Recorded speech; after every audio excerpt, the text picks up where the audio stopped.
Hello. Hello. Good evening, everyone. Welcome to our brand new adventure, Blacktower Legacy. I'm going to go around and introduce everyone. First off, we have the man, Charles. Yo. Yo. We have Joe. Yo. Yo. And we have Dan. Dan the man. Dan the man. And brings it when he can.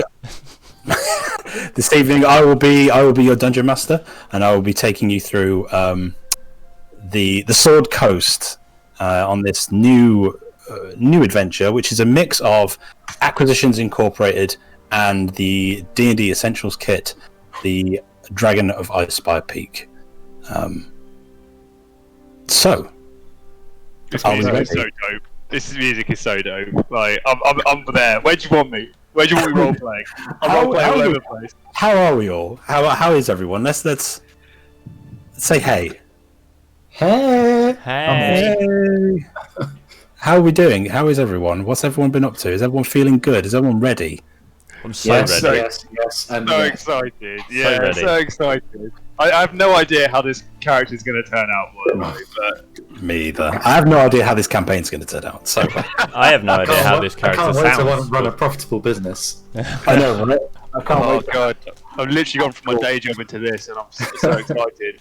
I used to think that I couldn't get this much business in my life, but now I can do business during D&D. Like I'm stoked. I know, right? Who'd have thunk it? Cool. So if everyone's good, everyone's happy, I can just start. We can just start. Should we just start? Let's just start. Let's just start. Let's just start.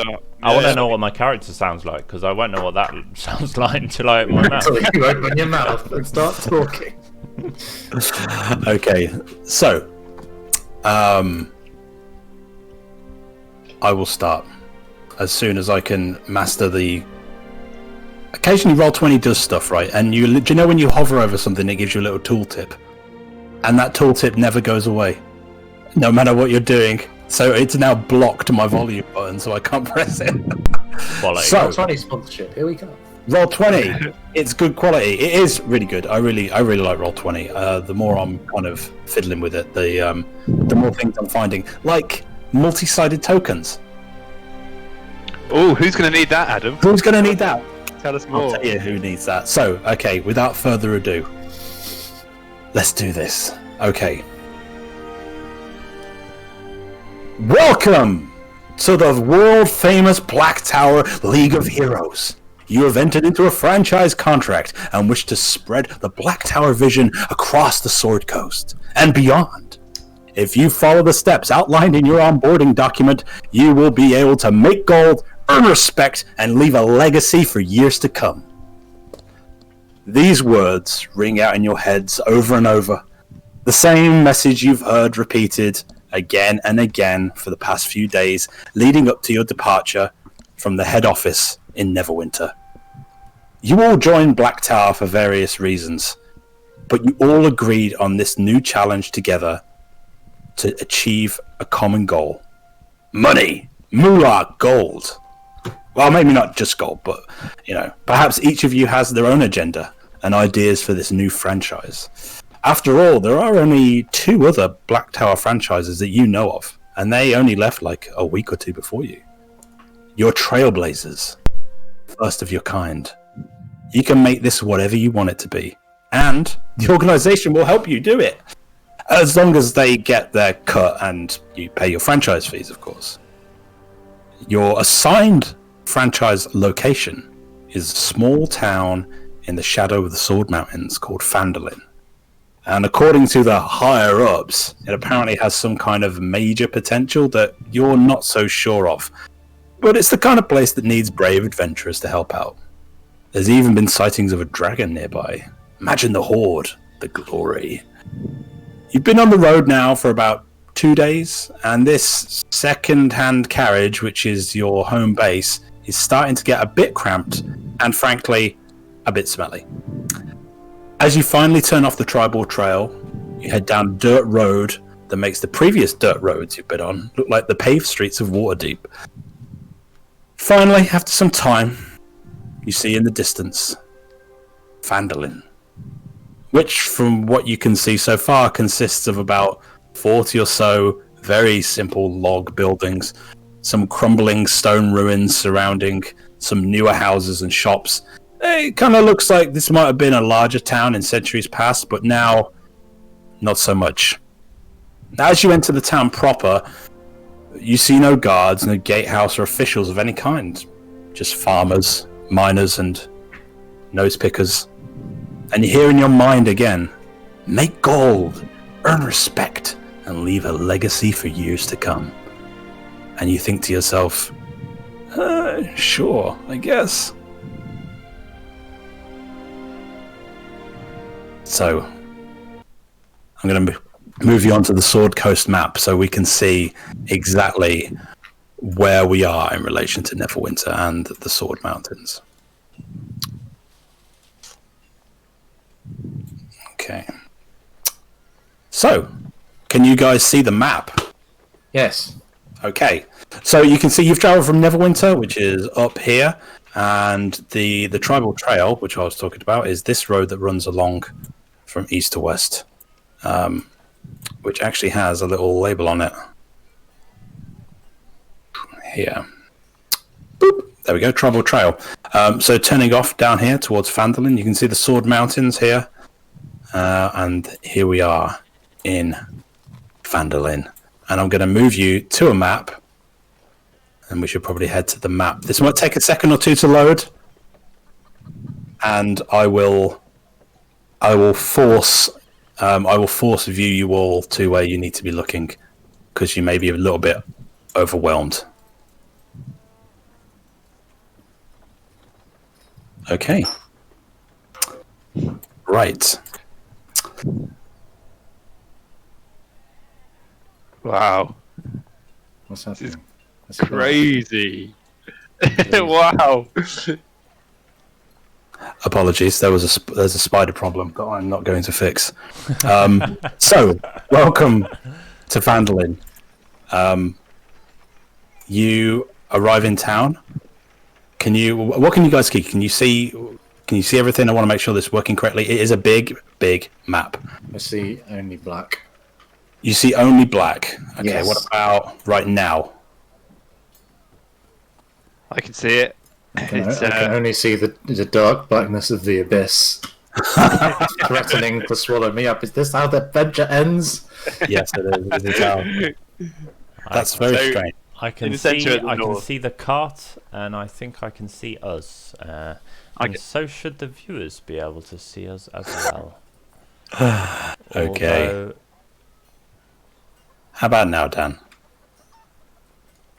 No. Shall I reload? Wow. Maybe, yeah. So for now, I'll just describe what's going on. So you enter the town on your kind of. I'll move all you guys together. I'll just bunch you all up and move you together. thank you very So much. passing by, you see a large building on your left and a smaller one on your right. This one has some kind of like smoke and loud noises, banging coming from it. But you guys tell me where you want to head. You can see down to your right, you can see a town square. I think we should head to the town square. I Do think we have some kind of? Would we have had some kind of contact that we're supposed to meet? Yes, your Harbin contact, Wester. Harbin Wester. Yes, Yeah, I remember that the from town master. yeah from the briefing. I think we should head towards the town. Enter with a bang. Okay, so I'm going to move you guys. So your cart pulls up into the town square, and there's something happening in the square. There's like a little platform set up and a few people milling about. There's some children.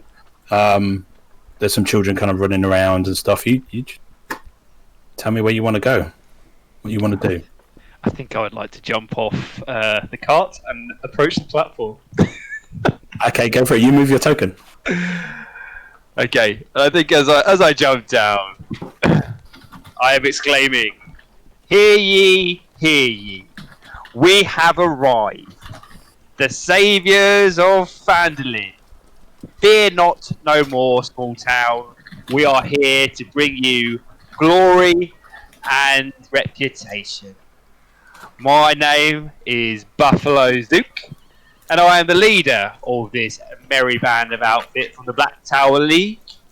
And I ask you to gather round so that I may extol the virtues of this franchise and the glorious riches that we are going to bestow upon you as a town. Thank you. And I take a bow. Roll me performance with advantage. Oh, thank you. Performance. Yeah, it's quite a performance you're putting.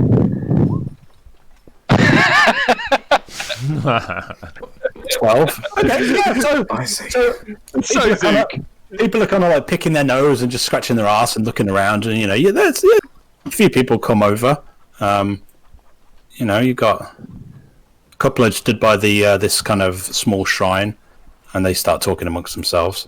And the kids kind of stick together and look on, kind of pointing. One of them runs over to the car, just like, what's going on?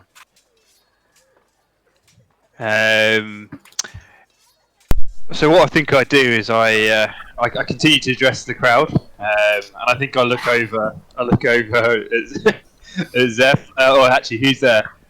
Yeah, I guess I'd probably be up front, just sitting there watching you, like, what is he doing? Yeah. Yeah. How long? Yeah. What about you, Johnny? Yeah, I think I've popped off the car probably at the same time as you sauntered off to give a glorious speech, and I probably turned around to Zeph and shared a similar look, but almost a little bit impressed that you've got up and spoken in front of all these guys. And I think I kind of start to just continue my show. It was hundreds of years ago when you were prosperous, and I cast Druidcraft and make it like a flower in my hand grow, but it was taken away, in the raids of the orcs.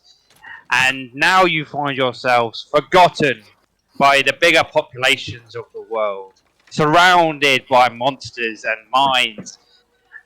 We are here to set ourselves up to bring prosperity and to rid you of evil. We are the Blacktower League, and any of your monster problems that you have, or any of your ills or woes, we have the answer to.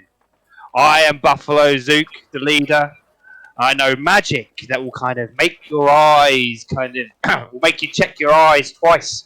I come with my friends from faraway lands, a master of mechanics, and a monster, a fearsome, evil monster from the deep, to vanquish all of your foes.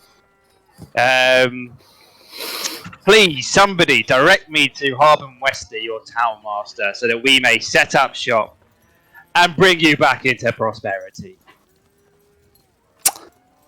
So they're all kind of like stood around mumbling.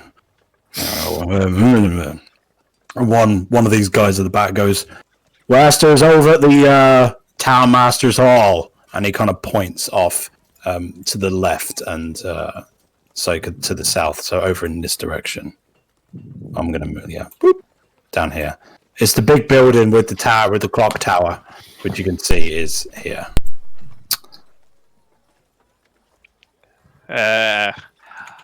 Thank you, sir. That's really kind. And I think I jump down and kind of just like push my. Are they humans? Yeah, they're all humans. Yeah, I kind of just like push my way through this. Obviously, 3.5 foot gnome pushes his way through the humans, and I'll head back to the party. Well, I think that went well. They know we're here. It certainly went all right. I've not heard him speak yet. Okay. I haven't decided. It might change. Come on, let's go and see this Harbin then. Yeah, come on. Yeah. Very Alright, good. Have you well, got cows? I horses? jump onto the wagon as it starts to move. So, for a point of reference, yes, these are indeed oxen, but you actually Oxen? you have horses. I just Okay. couldn't find a decent token with horses. But yeah, I imagine they're just kind of very thick cows, thick horses. So yeah, are you jumping back on and moving on down? Yeah, I think, so. Or are you walking? yeah, I mean, I think I've missed the boat a little bit. Kind of, I'm like running behind, trying to catch up. Okay, so you guys, I'm gonna just try and grab you. I'm gonna grab you. I don't All. think they're going very fast. They're just like Yeah, you can't. blood. Yeah, these are draft horses. They're not super swift. And then, boom! You park outside what you were pointed at to be the Townmaster's Hall. It is a large wooden building with a kind of tower towards the back with a clock in it. What information do we have about what we're supposed to be seeing him for? Just go and talk to him. Yeah, he is basically what's happened is this place has work to be done. Someone here has contacted the Black Tower, and they've sent you to just go and help. There's no specific mission. You're just like, we need some support here. There's lots of stuff to do, and Black Tower are trying to capitalize on all the things that need to be done here, basically. I get out my pack and like look at these documents, these contracts and stuff. And I'm like reading through them, like, oh, yep. Doesn't say anything about what we're supposed to do. We just get here and we talk to somebody and find out what they want. So off you go, Zook. Okay, that is no problems. Do the typical look intimidating. Exactly. Moorish, try not to open your mouth. Your fangs scare the kids. What do we look like, by the way? Should we describe ourselves? Actually, let's do. This is probably a perfect place to do a quick rundown of who we are, and what we look like. Okay. So go ahead. Go on, Zeph. Anyone. Go on, Zeph. Zeph. Okay. Well, my name is Zeph Maxwell, and I am an Erganassi, and I am an artificer, and also a documancer, which is my profession from the Acquisitions Incorporated stuff that we're using. And basically, my job is to record information, like track our quests and make sure we're doing what we're supposed to be doing, and general admin in the franchise, I guess. And in terms of how I look, I am about 6 foot, 6'1", which is quite tall for an Erganassi, and I'm quite well muscled, so I'm surprisingly big for an Erganassi, and I've got this sort of long leather thigh boots and like a leather sleeveless jerkin with these big padded gloves, which I wear for my artificing tinkering work that I do. And I've got this sort of very pale blue white hair with sort of braids, which I have tied back in, swept back, because if I don't tie it back in braids, it just floats around because it's Erganassi hair and gets caught in what I'm working in, which is very annoying, as you might imagine. But yeah, that's what Zeph looks like. Awesome. So Moorish Stout is about 5 foot tall. He's a Triton and a sorcerer by blood. He's not entirely understanding of how his sorcery powers work. He was born with them, and it's a little bit alien at the moment to poor Moorish. He's not sure exactly how stuff works. Sometimes his spells go off in error. Sometimes he casts the wrong spell, the ones he read about during his learning. He's Triton, so he's from the deep seas. He's been on land for about a month. The only reason he came up to land is because he he's not the prettiest of Triton, and he also has a bit like a Nemo type character. He has a bit of a janky ear on one side, which makes him less attractive, as Tritons, one of their key features is their proud ears that they protrude from their heads. His skin is blue, so he's been there about a month, and he's very keen on tracking down treasure and valuable goods, which he's going to take back to the deep when he's done, and impress the girl that he wants to marry.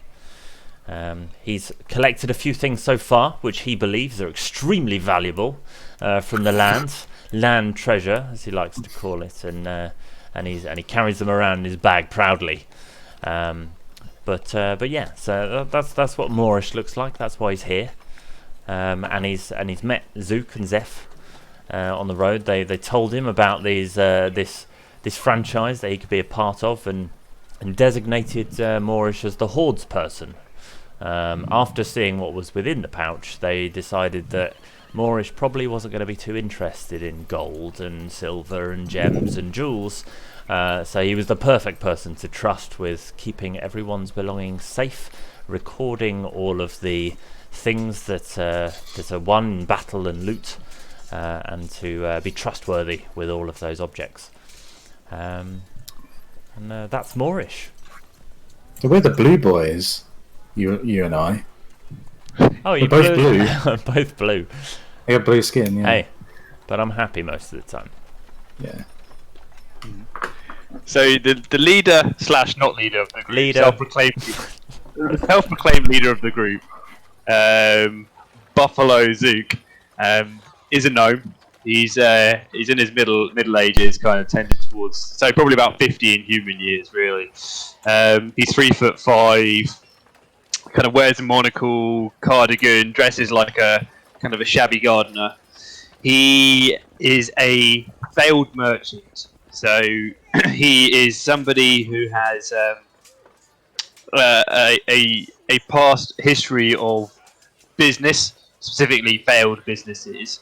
Although he's very, very cagey about his enterprises, and he's always very open to extol his successes and his acumen in the art of business, but never really kind of backs it up with any evidence. There's a sense of desperateness, I think, with Zook for this to work. He met Zeph when he was kind of selling this idea of creating this franchise, this Blacktower franchise. Obviously saw an opportunity to recruit Moorish as well, when he realised that he could be a trusted kind of trades hordes person. Zook's a bit of an obviator, so kind of literally the dictionary term obviate is to keep from happening or render unnecessary. So he's a fixer, essentially, who's always trying to look for the next big thing. So this is a bit of a last-ditch attempt for him. He's going to pour all of his charisma into making this work, and he's definitely got a potted past that he will talk about. Kind of, for example, how he became a druid. He's quite open about that sort of stuff, but kind of talk about any of his business ventures, and he's quite quiet about it. Okay. So, tell me what you're doing. So you've pulled up outside of this town hall, and you can see a couple of guys outside muttering to each other, and you can see what looks like over here a chap in he's got like a leather gambeson on and like a tin pot helmet, he stood next to a door. He's got a spear, but he's just kind of looking kind of bored.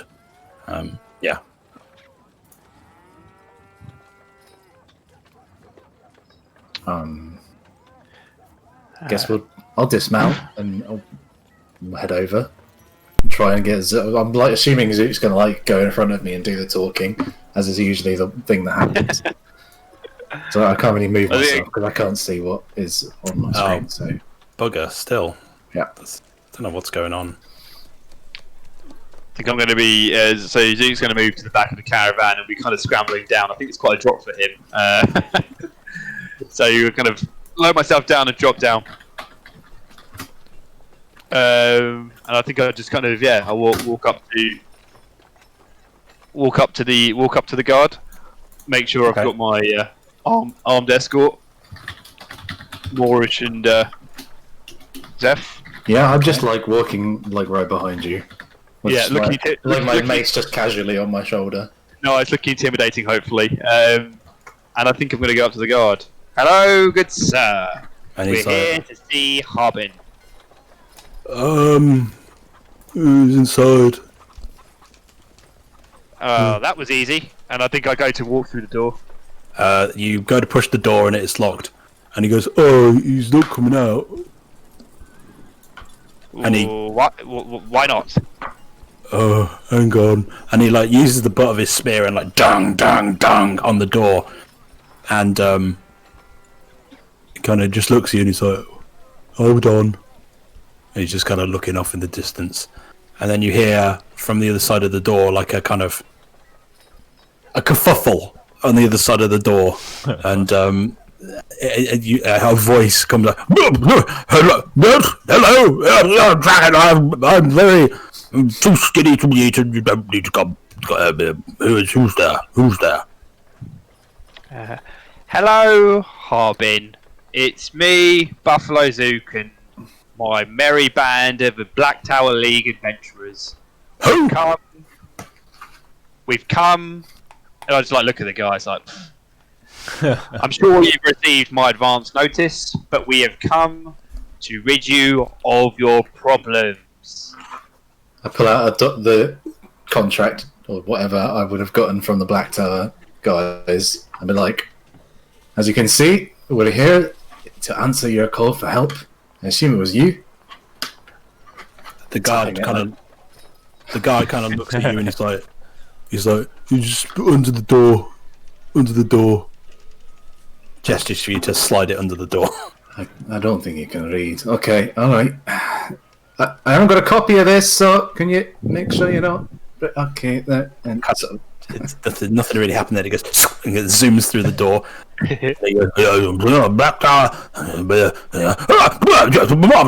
Fantastic, marvelous. Yes, okay, so, in front of you, and he starts like doing this kind of like semi-shouting voice through the door. You can see a big board, and you indeed can see a big board. It's like, there's the people, the problems. I put them on the board, or I put them on the board. They come to me, I put them on the board. The things are on the board. Just go and do the things. I have to go. Bye. And you hear this kind of like dup dup dup off into the distance. And the guard looks at you and he's like, "Oh." Alright, I've got a copy. Don't worry about it. I knew you would.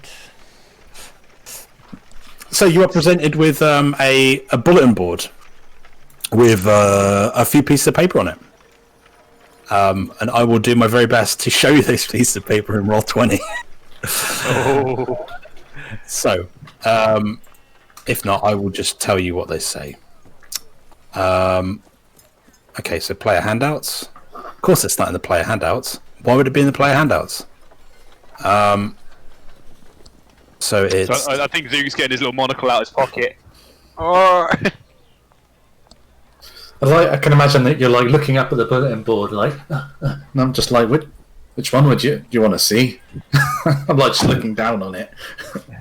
It's alright, Zeph. It's alright. I'm sure you'll take a copy and we can review it later. I don't need to see it. Can you see that on your screen, by the way? Certainly can. Yes. What's that top one say, Zeph? What's that top one say about Umbrage Hill? Umbrage Hill? I can't really see it from here. Oh, I can't see any of this stuff. So you have 3 quests. 3 pieces of paper with words on them. Okay, so the first one then. Umbrage Hill. The local midwife, an acolyte of Shantae named Adabra Gwyn, lives by herself in a stone windmill on the side of a hill a few miles south of Phandalin. With dragon sightings becoming common, it's not safe for her to be alone. Urge Adabra to return to Phandalin. Once she's safe, visit Townmaster Harbin Weston to claim a reward of 25 gold pieces. What do we think, gents? That sounds pretty straightforward. There's more, but what's our initial impressions of that?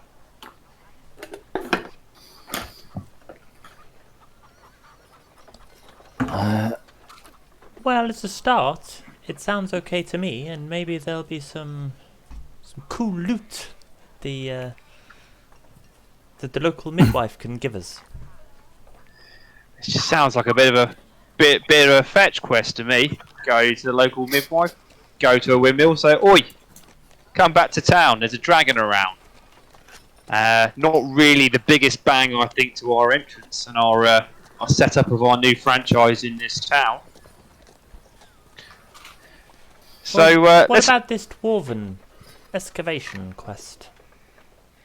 Which one is that? Read it out for me, Moorish. Dwarf prospectors found ancient dwarven ruins in the mountains southwest of here rather, and have begun an archaeological dig for treasure and relics. They need to be warned that the white dragon has moved into the area. Take the warning to them. Then return to the Townmaster Harbin Western to collect a reward of 50 gold pieces. 50 gold pieces. Well, that would cover our 35 gold pieces per month. I mean, let's call it money moolah gold payment back to the franchise, plus the 2%. That's for another. Yeah. Okay. That's another gold piece. That could work. What's your view on that one then? Well, I think it sounds fine. As long as the dwarven people have some interesting earth treasures and loots and things that I can take home. It's alright, Moorish. We'll get you some more rocks. Don't you worry, my son. Oh, they got all kinds of rocks down there with those dwarves, I tell you. Oh, it'd be lovely. Don't talk to me about rocks. I already have a grey stone in my bag. Do you have a brown stone? No. I can get one? It's very possible if we pursue this lead. Oh, then we must do the Dwarven excavation quest immediately. We must depart. Well, Zeph, what have you done? I don't believe there's any point in reading this last one because I kind of feel like Moorish has his heart set on the dwarves. But well, I'd like to just take a quick copy of it just in case, Let's have a look here. Clan of Reclusive, is that what we've been looking at? No. Clan of Reclusive Rock Gnomes resides in a small network of caves in the mountains to the southeast. Gnomes of Gnomengard. I can't read this. Sorry. No, I haven't got my glasses on. I know for their, right.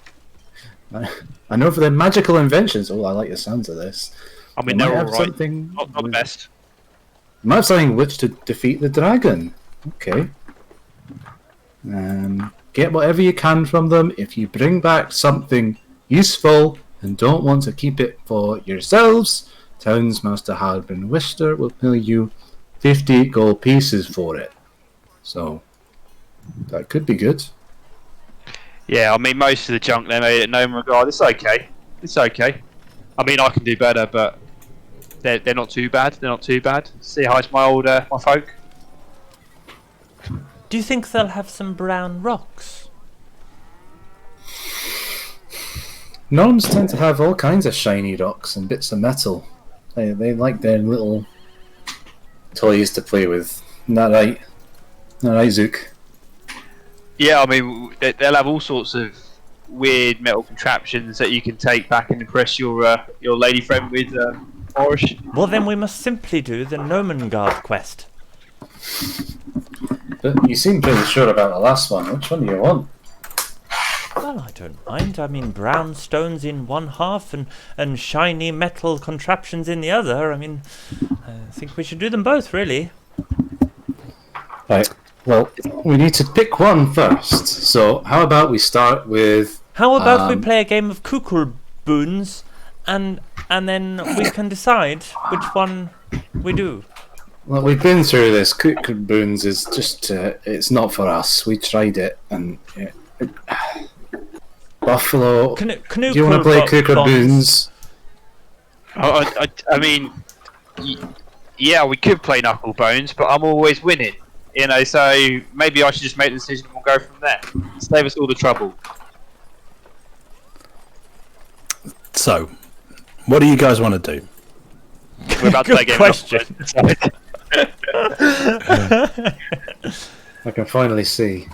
I'm thinking dwarves. That sounds. I mean, the gnomes would be quite fun with Zook's interactions, but I'm thinking kind of dwarves are standing out for me. I didn't think you wanted to take the dwarf one. Yeah, no, the dwarf one sounds like Okay, cool. it kind of. Yeah, I mean, I said I didn't want to kind of go fetch midwife. Yet, Oh yeah, that's right. But the dwarf sounds fun. 50 gold pieces. All we gotta do is go and warn them about this, and then we can just come straight back. We don't have to particularly do anything. Exactly. Yeah, I think it's just a case of turn up, break bread, have a few glasses of mead, see what they're selling, warn them, come back to town, 50 gold pieces, first month's dividends sorted. Send it back. We're huge. Okay. So you are taking the dwarf excavation quest poster. Yeah, Yeah. I'm taking them all, but we're doing that one. That's on the front page of my... Okay. Well, if you want to right click them, if you're actually taking them, you can right click them and go take card, and it'll put it. Oh my god, that's I don't cool. understand what's happened. Where's the other one gone? I think someone else has taken it. Oh, I got took- some sex breath. Oh, I took the dwarf, the gnome one. But let me look after that. It's my job to look at. Come on, Yeah, give you it over take it. here. You take it. You just drop it back on the screen, Charlie. Love to. Don't know. Oh, I think you might. Just drag it from where you can see quests, and then drag it onto the main board, Yeah. onto like the map. Yeah, love to do that. Okay, moving on. Trying to be too high tech here for our own Yeah. goods. So, do you want to go? What do you want to do? Do you want to go straight there? Do you guys need anything? Do you want to do anything else? I think we should set up our caravan, our home base in town. I think we should. Yeah, I'll adjust the group like You this. mean park it somewhere? So I know that I performed magnificently earlier, and people are going to be keen to find out more about what we do. So I'm thinking that before we go find these dwarves, that we hitch the wagon up, we untether the horses, we can ride those towards the mountain, and we announce that the Blacktower League is here. Put out some wares, kind of get people some signs, get people interested in us. Maybe leave some sort of letterbox for them to drop any requests in, and then head towards the dwarves. Sure. I want to keep it somewhere safe. I don't want anyone going around playing in the back of this because I've got my project that I've been working on there. I don't want anybody to be messing with it. And in the back is like there's something covered by a tarp, like a big metallic lump of something that I haven't shown people. So, where do you want to park it? Where should we park? Town square. Just in the middle of town. Oh yes, absolutely. Yeah. I think Well, that's, there's a little space here. We could hitch it to this tree down here, Where? over here. Oh my god, you have to pay. Oh yeah, down there. Oh yeah. Yeah, in between these Where? two farms down here. nah. I think we should ride it straight into town. And I think kind of Zook and Zev are going to be having this conversation. I agree. with Morgan. I think that's a great spot over there. Yeah, we could be out of the way. We could hitch it to the tree.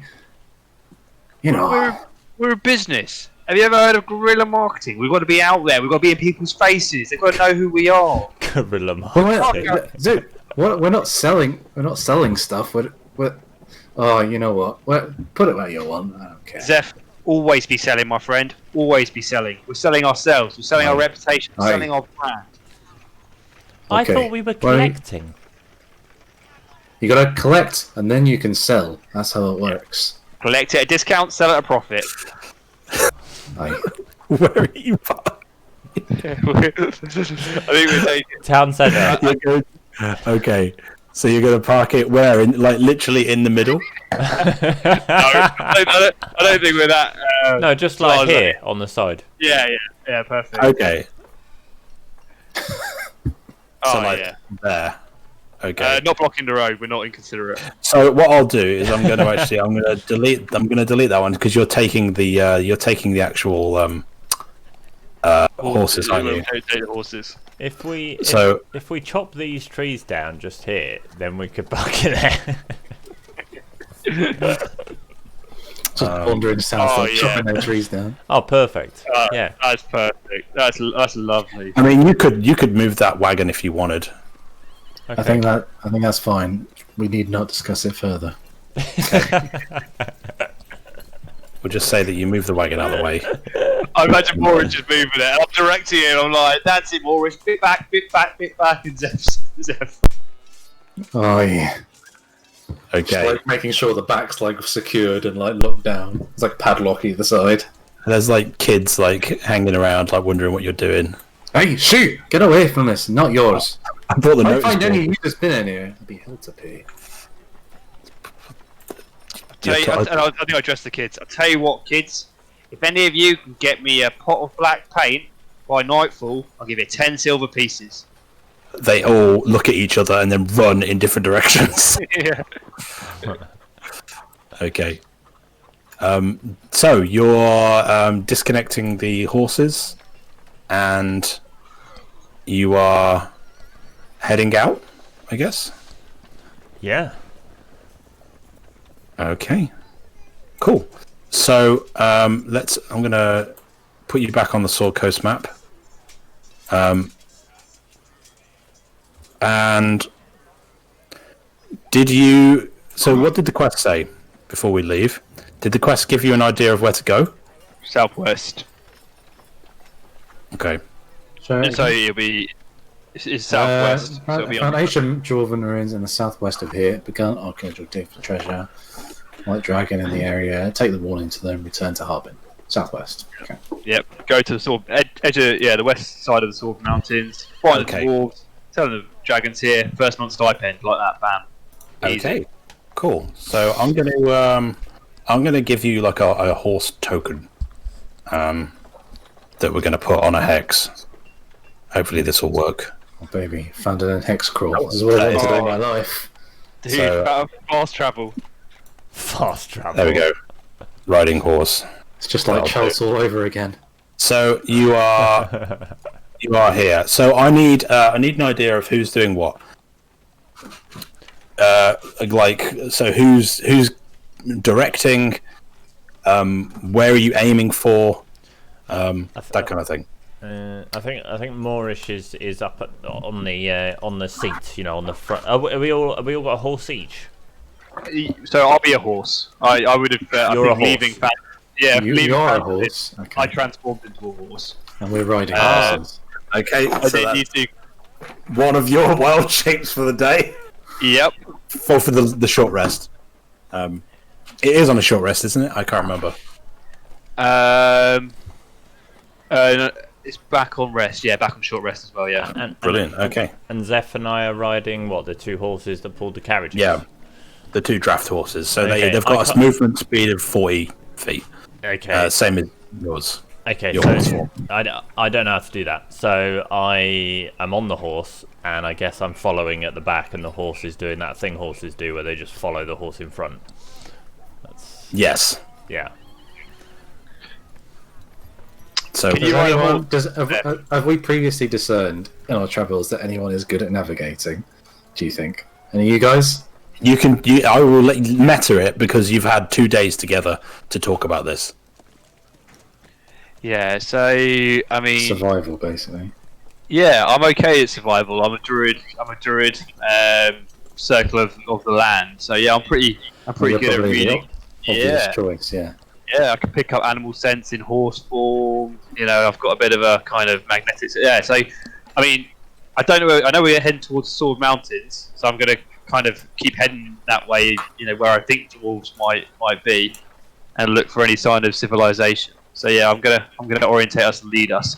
I look like the jankiest horse in the world, by the way, because I've still got my kind of Mr. Burns style hair on my horse, so it's just like this weird mane. It's the worst mane in the world. So, out of interest, how long does your wild shape last? It's amazing. Yeah, sorry, it's one of those things that hours equal to half my druid level. So one hour basically. Okay. So we're gonna have to gallop. So yeah, who's navigating and how fast are you traveling? I'm navigating, and I think we are Normal pace. Yeah, normal pace. Okay. So give me who's at the back as well? Me. Moorish. Okay. So at the back you'll be given perception checks. At the front you'll be given survival checks. That's basically the way it's going to work. That's cool. So yeah, Zook, give me a survival check, regular roll, and you've already done it, so that's a 19. And Moorish, can you give me a perception roll, please? Okay. So you aim southwest for a point at the mountains. You're traveling for. You go kind of 5 miles south, and after you get about 4 miles, and your horse form drops. So you suddenly just pop into like Nome after an hour. And, you know how they transform in Disney? It's just like the legs go, and then they're like, rather than anything much more graphic than that. You know, I don't think it's like twisted bones. Yeah. I think it's more of a just a boom, boom. And I'm like, what? Huh? And I look at the guys. Lads. I swear it lasts longer than that normally. I'll pull up the horse and I'll be like, just get on with Morris. You're both small. You can fit on the one horse. Yes, Come on. if you can get on my horse, that'd be good, Zook. You can lead the way. I'll sit on the back. Yeah, it's alright. It's alright. I put my hand down. Yeah. Like that. I'm gonna tug on your hand, pull me up, jump on the back of your horse. Hold on. What are you wearing, by the way? How sexy have you gone in your Triton look? Are you talking to me? Yeah. I wear like a robe, and it's got these pauldrons, but they're made out of shells, like twirly shells. He's come for the World of Warcraft school of armor craft. That is Pasted on with giant shoulders. that is. Can I grab you without touching skin, or am I have to go? Is it a bit like this vest where I'm going to go inside? Yeah, just slip in. And yeah, it's like a purple waistband, and then these like sort of half length, sort of brownish sort of trousers. There's nothing fancy about it, apart from the top bit, which has got this like necklace made of shells, and then these big pauldrons, massive like shell style pauldrons.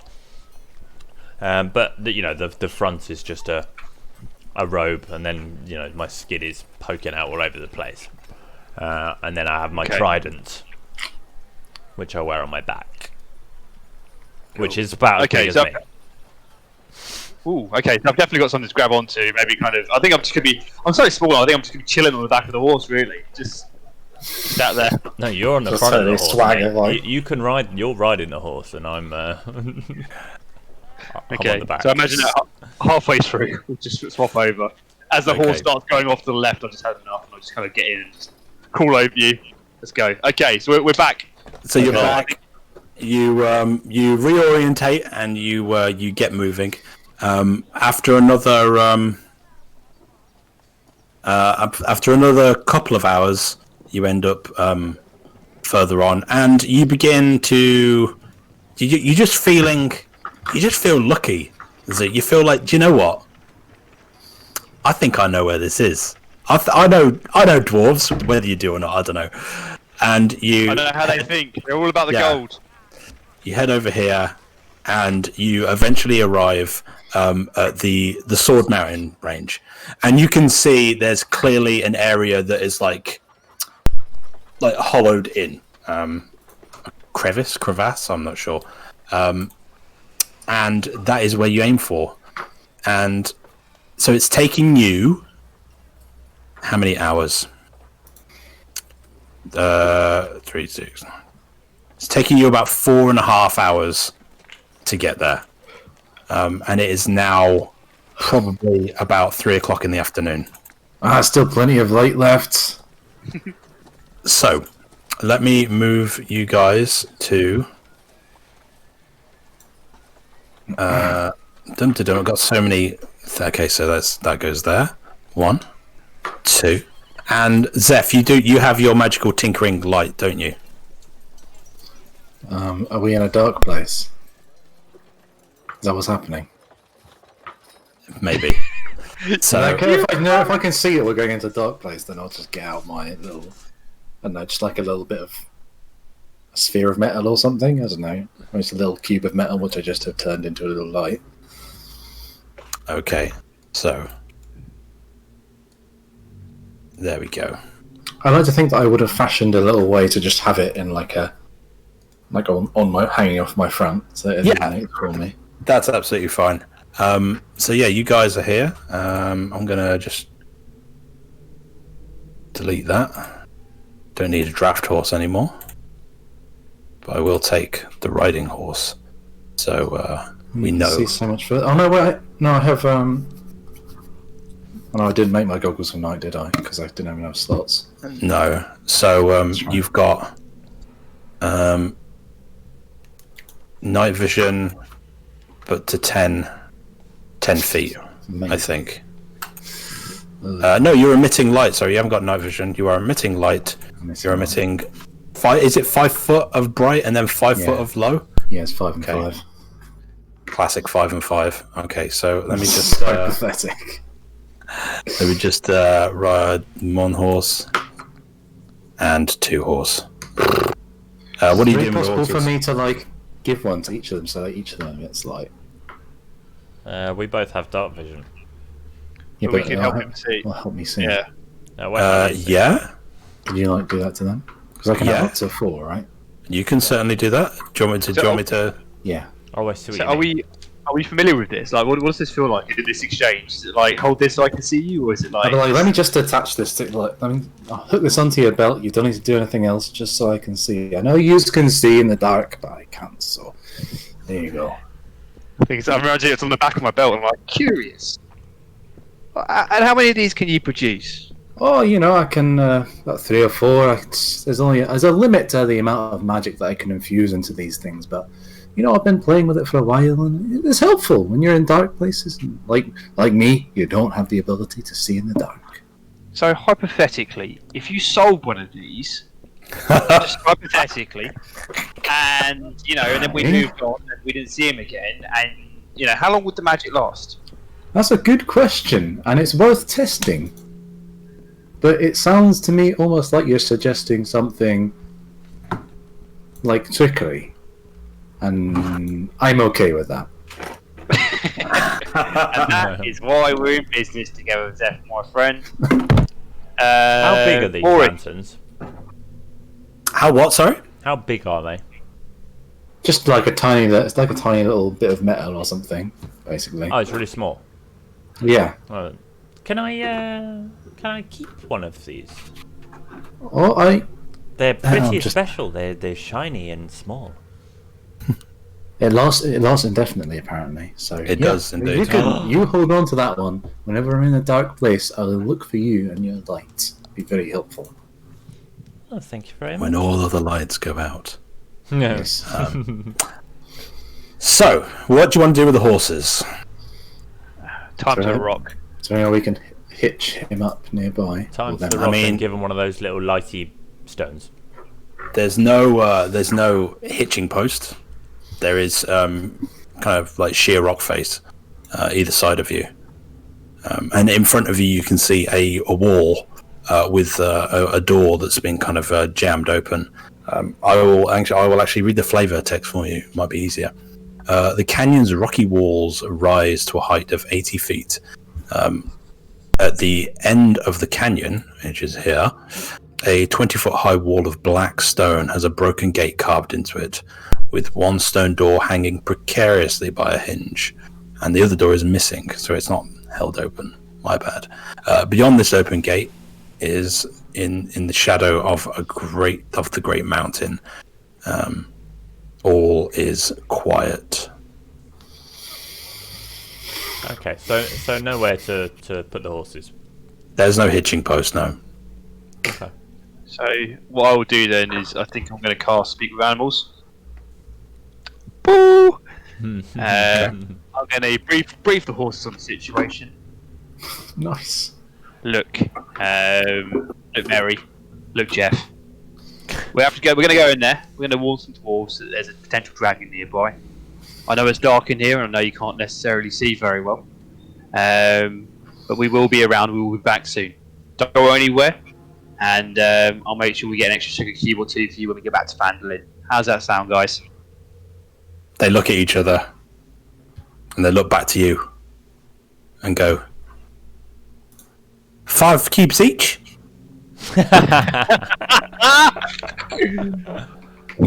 Okay. I mean, let's not go crazy. I'll give you 5 cubes now. Next time we're in a dark cave, a forest full of dragons, then you're going to ask for 10 cubes. Hey man, don't fuck around. Give us both 5 cubes, and we'll stay put.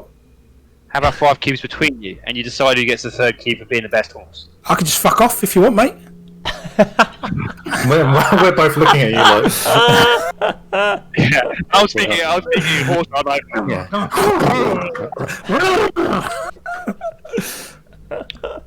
all right. Mary, when did you get so aggressive? I think you're following Jeff. Oh, I don't know why I'm South African now. Mary, when did you get so aggressive? Like, I think Jeff's rubbing off on you. I'll tell you what. I'll give you both 5 cubes. Says Jeff. What did he say? Don't blame it on me. Give you both 5 cubes each. But we need to set 5 cubes, guys. It's not good for your teeth. You won't be able to chomp chomp the ground and grass. You won't be able to eat. Okay, that's fine. We'll stay here. We'll go anywhere. And then so I think I'll just kind of finish that. So you're not tying them up, you're just leaving them there, just on promise. Leaving them there. Cool. Hopefully I've persuaded them to not go anywhere, and I will turn back to the group and Well, I didn't understand any of that, and I get my trident out and I point it at the horses whoa. Easy now. and try and cast sleep. Oh no! Oh no. Oh Okay, no! roll sleep, please.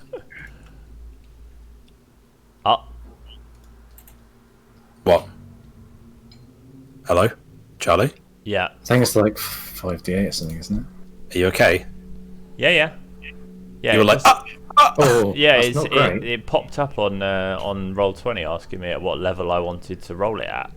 yeah, that's fine. So mark off a spell slot, both of you, because you've used Speak with Animals and Sleep, and we have not got into the cave yet, or the... Look at you using your spell slots wantonly like this. That's the first time I've had any. I can't be doing that. I've only got 2. It's gonna be great. 30, by the way. Alright, meta. Oh yeah, you know already, because you... I'm a horse, dude. you are a I'm horse. not So- mentoring at all, yeah. So, Jeff looks at Mary and falls asleep. Mary is like, well, what's he doing? Making us go to sleep? I said sugar cubes. I'm like, everybody calm down. I'm speaking common to Moorish. I'm like, it's fine. Right? They are fine. I'm just kind of asking to stay. And I turn around to Mary and I'm like, Mary, Okay, we seem to have a bit of a problem here. This one here, I'm speaking horse again. This one here doesn't understand what was going on. He got scared. He's put Jeff to sleep. He's fine. I'll tell you what, I'll give you 5 extra cubes if you convince Jeff to stay when he wakes up. It's just a misunderstanding. We're going inside now. We'll be quick. This is bullshit. I don't want people casting spells on us. It is bullshit. Look, you can leave. Do you know what? The option is always there for you to leave. Of course it is. I'm an independent horse. I don't have to listen to you. Are. And you're magnificent. The way you get your mane, like, it's far better than I can do with mine. You've seen what I look like as a horse. I just don't suit horse very well. But we need your help. No, you don't look like a prick. Of course you don't. You look like a prick as a horse. I do. Yeah, I do. I do look like a prick. Like, I don't know how to be a horse, right? You know, I've got like a couple of animals up my sleeve. I can't do any particular animal well. But look, the point is this. That was an accident. It's not going to happen again. And I turn around to Morris. Don't cast any more spells on the horses. I turn back to Mary. You need to explain what's happening, otherwise we're not going to know what you're doing. Zeph, please. This guy's testing my patience. I'll like put my hand on his shoulder, like, just let him do his weird animal stuff, and he'll sort out the horse. Come over here. I'm just not used to seeing this kind of. It's like I'm like in front of the horse. It's just basically just talking horse, just arguing back and forth with Mary. I'm like, look, we've treated everyone unfairly here. We'll renegotiate a stimulus sugar package when we get back to Phandalin. You know, we'll look at your rations and we'll look at kind of pay. I know you're an independent horse, and do you know what? There are other horses out there that could do your job.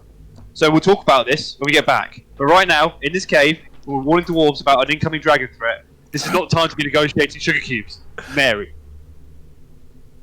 Jesus. Yeah. Kind of looks exactly belligerent. Exactly. If I was belligerent. Yeah. I think I'll turn back to Goob.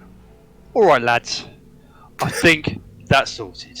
You solved the horse puzzle, well done.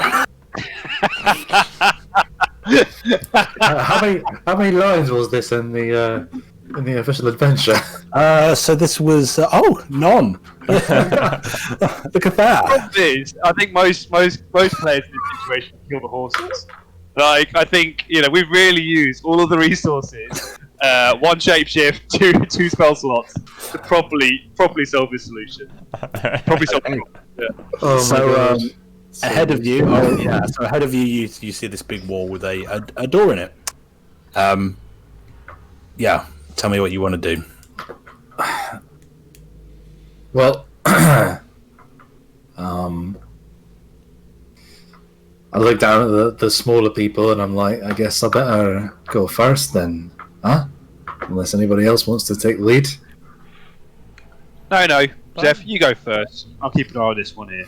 I'll come with you. I'll come with you. I've got no problem. That's fine. I'll come with you. Feel free to move your tokens as well as you want. Do like 10 feet at a time, just in case. Okay. Oh, waiting for Zeph. Solve the horse problem. So I walk up to the gate and look inside, I guess. Whoa! Yeah, so you poke your head through the gate, and inside you can see it's like kind of low. It's like rubble, lots of rubble, and that looks like it's kind of been semi-hauled away and cleared. And now you can see like these are the outlines of old stone buildings and collapsed walls. Oh yes, those beautiful black outlines. Yeah, so these are like, yeah, it's like a very old destroyed settlement of some kind, low walls. But yeah, that's what you see. Oh, it's dark in here, eh? It's dark. I look between Zeph's legs. Don't know what you're talking about. See, there's some guys over there at the back. What? This is I've got torches in my Dungeoneers pack, right? I'm just gonna get one out. Yeah. Get a torch out. And light Okay. it. Are those torches outside that I can light them on? Where? Sorry. Like here. Yes, you can. Yeah, of course. I just So- hang on a minute. Let me All right. pull one out of my pack and How big's a torch? Is it 20 feet of bright and 20 feet of low? yeah, it's 2020. 2020. Okay, there you go.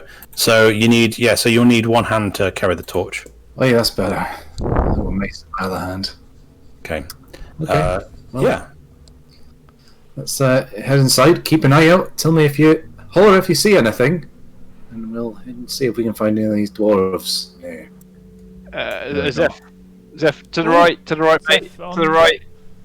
Oh, can we see that through these? Yeah. So this is a very low wall, and on the other side of it, so it's a high wall, but it's collapsed. So you can see over it. And I will read the flavor text. A partially collapsed wall separates this courtyard, which you're currently in, from the settlement west of it. You can see 3 heaps of rubble piled high in this area. So over here.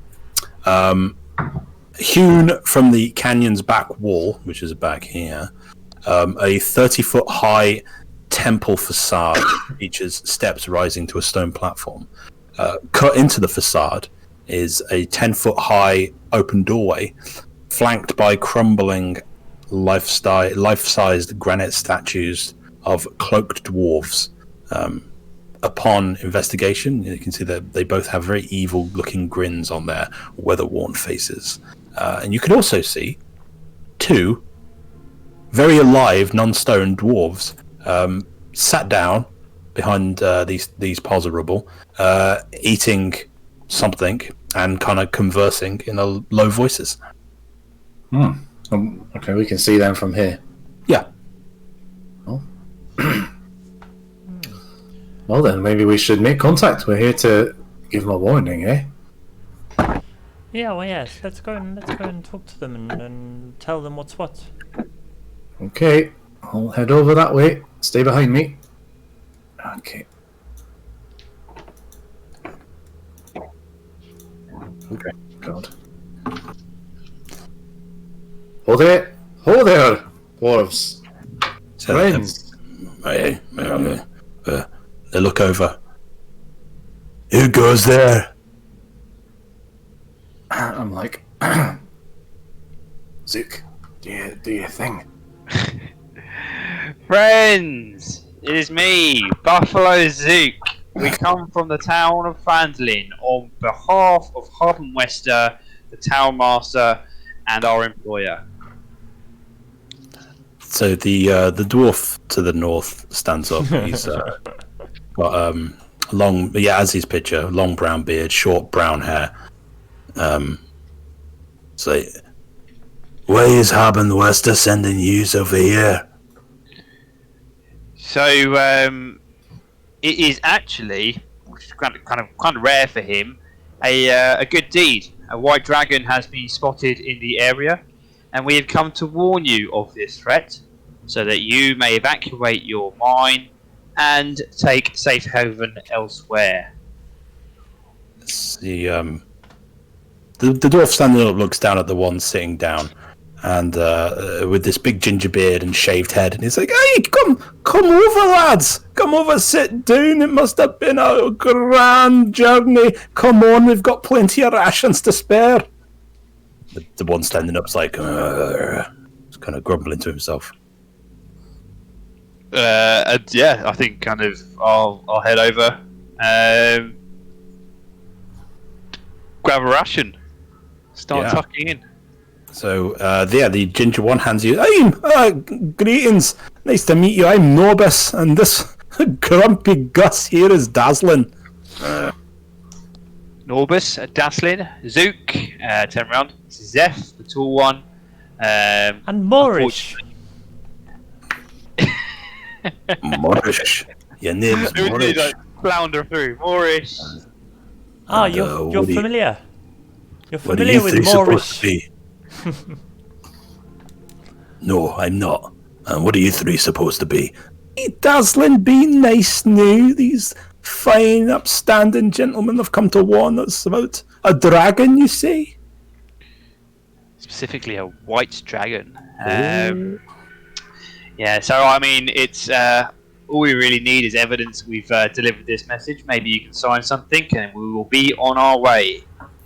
Oh, it would be my pleasure. But I wonder, you see, we're in a wee bit of a predicament here. And Daslin's like, Noribus. He's like, I know, don't worry. So, we found this temple behind us. We've cleared away most of the rubble. It's, but when we got inside, there was something chased us off, some kind of goo. We're not fighters.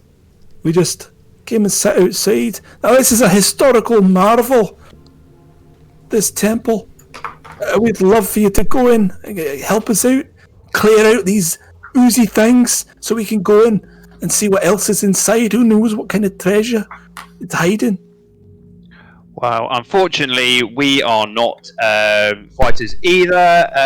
Zeph, if you can just give them the form to sign to say that they have actually, kind of been warned, I think we'll be on our way. Well, they don't want to do it, Norbus. Hey, but how about, maybe I can tempt you. You seem like you're the kind of people who do something without a bit of reward.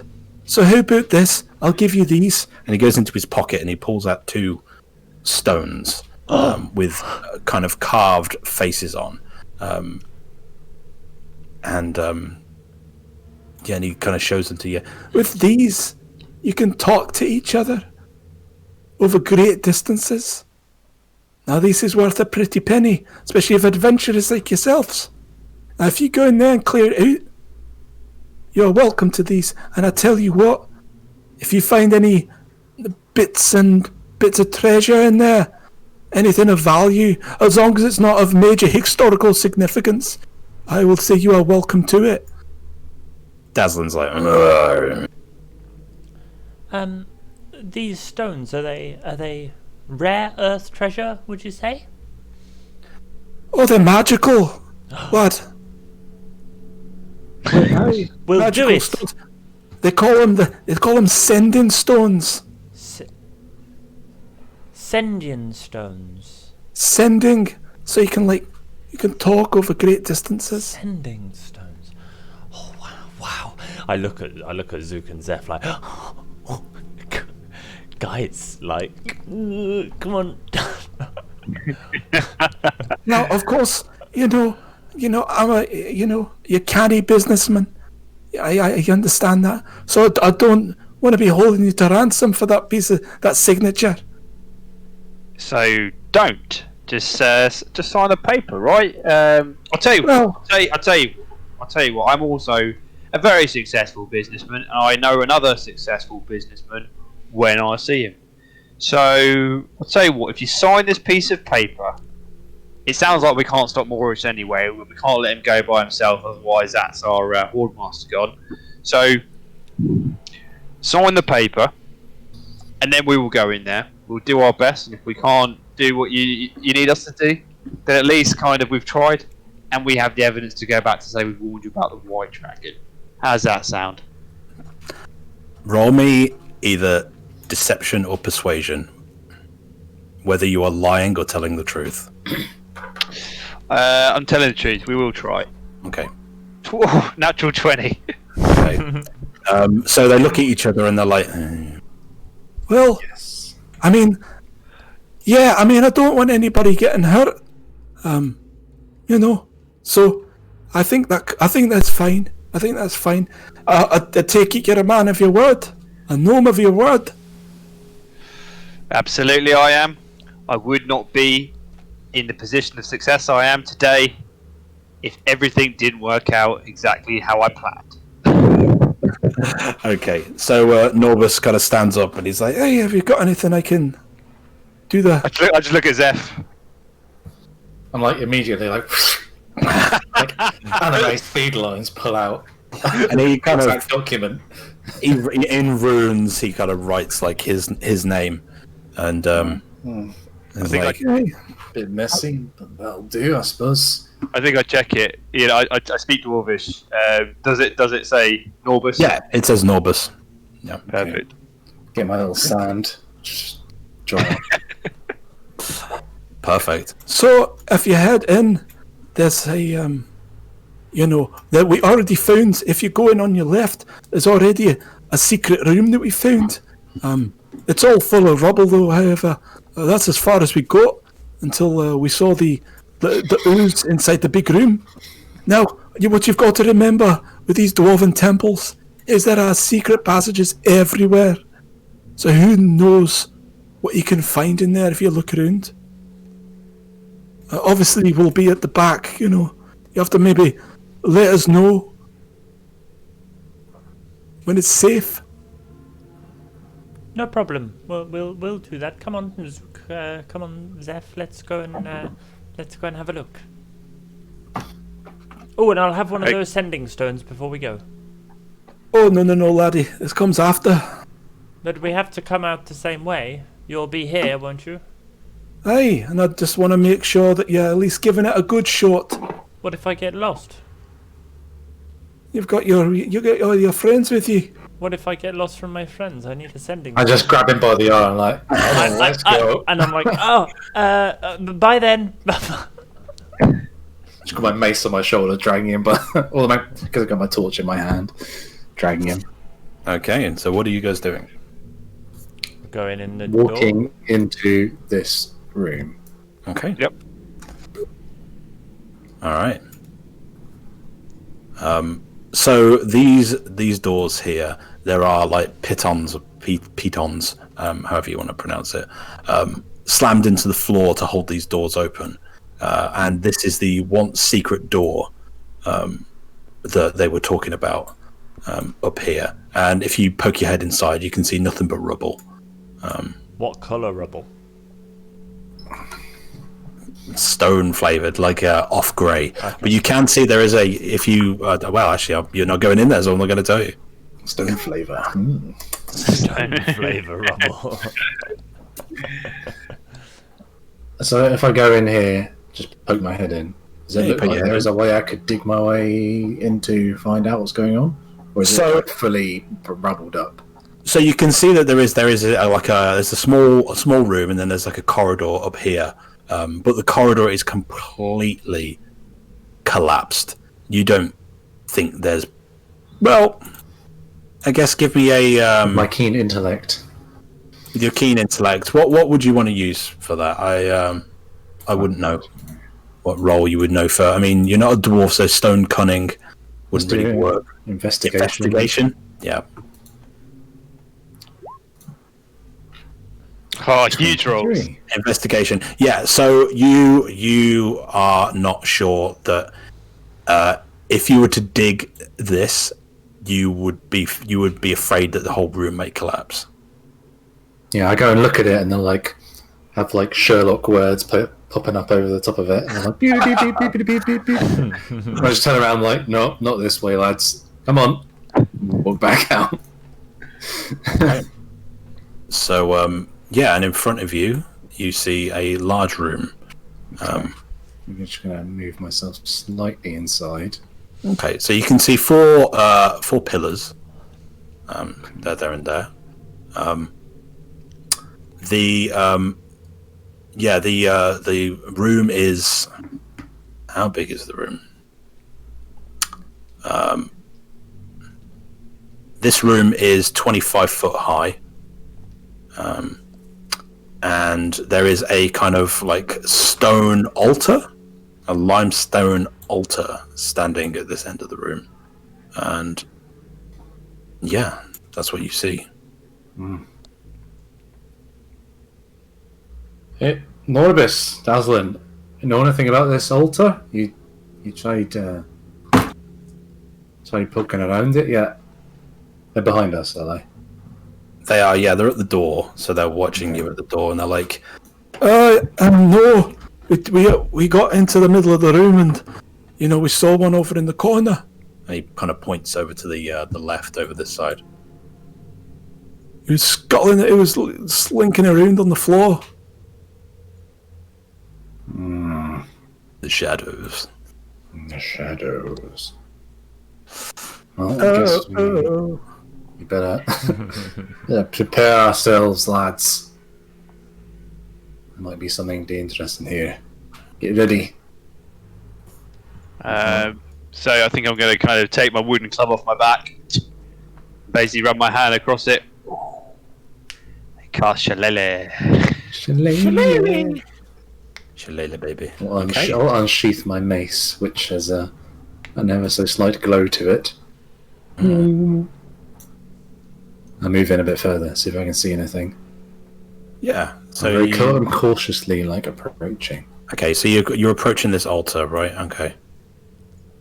Either side of the room to see if there's anything there. Morris takes his trident off his back at this point. And give me. So you're looking both sides of the room, yeah? Mm-hmm. Okay, roll me a perception check. Okay.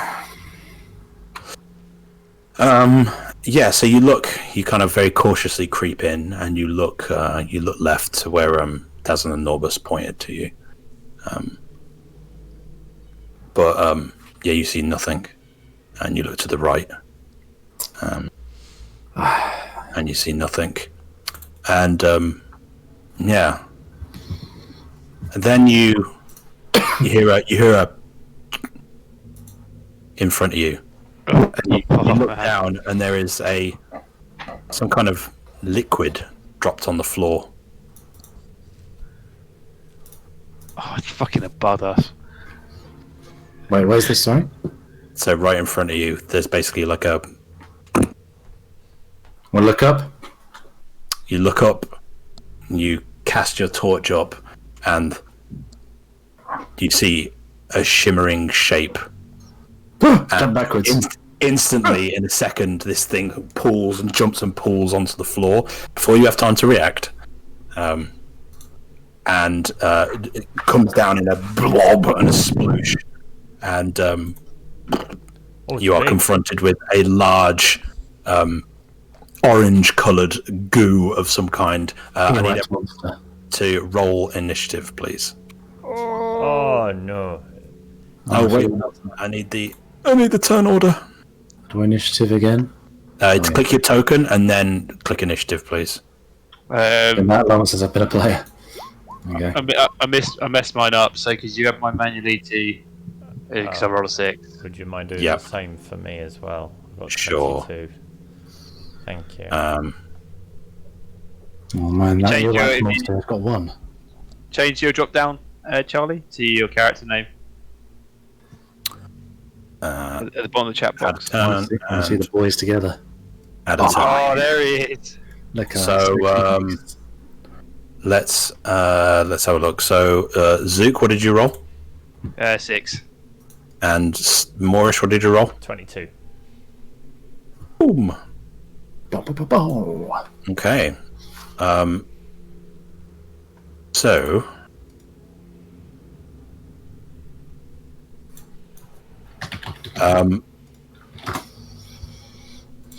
Oh, it's not updated. That's weird. So Moorish 22, Zook 6. Come on, there we go. Right. So let's reorder that descending. So Moorish, you are first up. Let's get some battle music going, boys. Yeah, this is so good so far. Like, I'm so good. There we go. This is real in my mind. I haven't asked what the room smells like yet. We'll get there. So this blob drops down and kind of reforms into a goop. What are you doing, Moorish? So Moorish, hasn't seen something like that before, so he's a bit scared actually. So he steps back and he probably steps right back to here. In fact, he probably steps right back into the corridor so he can see it, but it's a way off. And he's got his trident and he looks at it and he starts concentrating on the trident and it starts to go blue and frazzly. And he doesn't look very sure about what he's doing, but he's doing something, and he's pretty confident of that. And he tries to cast frostbite. Okay. On the creature. So roll frostbite. But so it's a Constitution save. It is. Okay. That is a 20 on his save. It's DC 14. Yeah, so he's rolled a 20 on his save, so So he's saved. he's saved indeed. And And it's a cantrip, isn't it? Frostbite. it is a cantrip. Yeah. Yeah. So you so what does it look like, this frostbite? So it kind of. So I managed to cast it. It just didn't work. Essentially.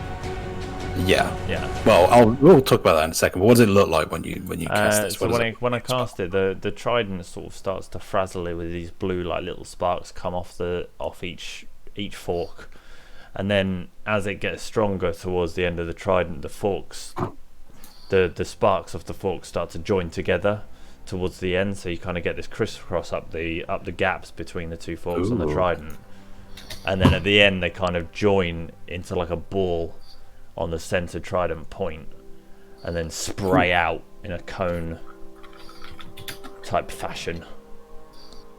Okay. Dude, I'm in the way. It doesn't spray out. It doesn't technically spray out in a cone because it just kind of you cause frost on it. But if it it creates an effect and then the frost springs up. Yeah, but it kind of goes up and then it comes back down again. You see, it goes up by about 6 feet and then it goes back down. Like a wave. Yeah, well, it's not a spell attack, so it just kind of happens. Whatever, it doesn't matter. So yeah, this frost and rime begins to form on this creature, and it just kind of morphs itself, kind of out of the way, and it hit this this frost that ends up on the floor, and it kind of almost creates like a gap in itself and moves it around, and then reforms, refills in, and your spell has no effect. Would you like to do anything else? No, thank you. Okay, so next up we have Zeph.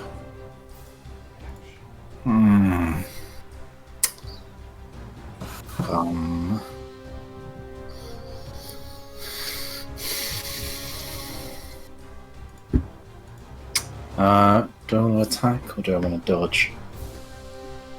I think I will. Yeah, I'll be like shocked by it dropping down in front of me, and then I will try and fall into like a battle stance and take a dodge action. Okay. Oh, bloody hell! What's this thing? So are you dropping your torch kind of where you are basically, so you can two-hand, or are you? I've got one hand mace. Oh, you've got one hand mace. Awesome. Okay. Because I can't do that until level 3. That's right. Okay, cool. So so you're taking the dodge action. So attacks against you have disadvantage. Buffalo. So Zuki's going to whip out his shield, I guess, as a bonus action. Free action to get your free action. You're a kind god. I think he's going to 25 foot, 5, 10,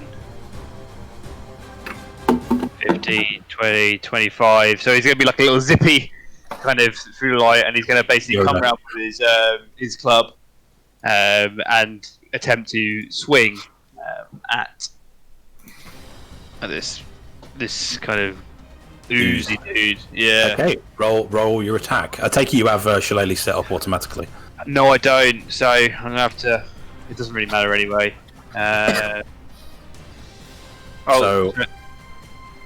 yeah, I don't have Shillelagh set up automatically.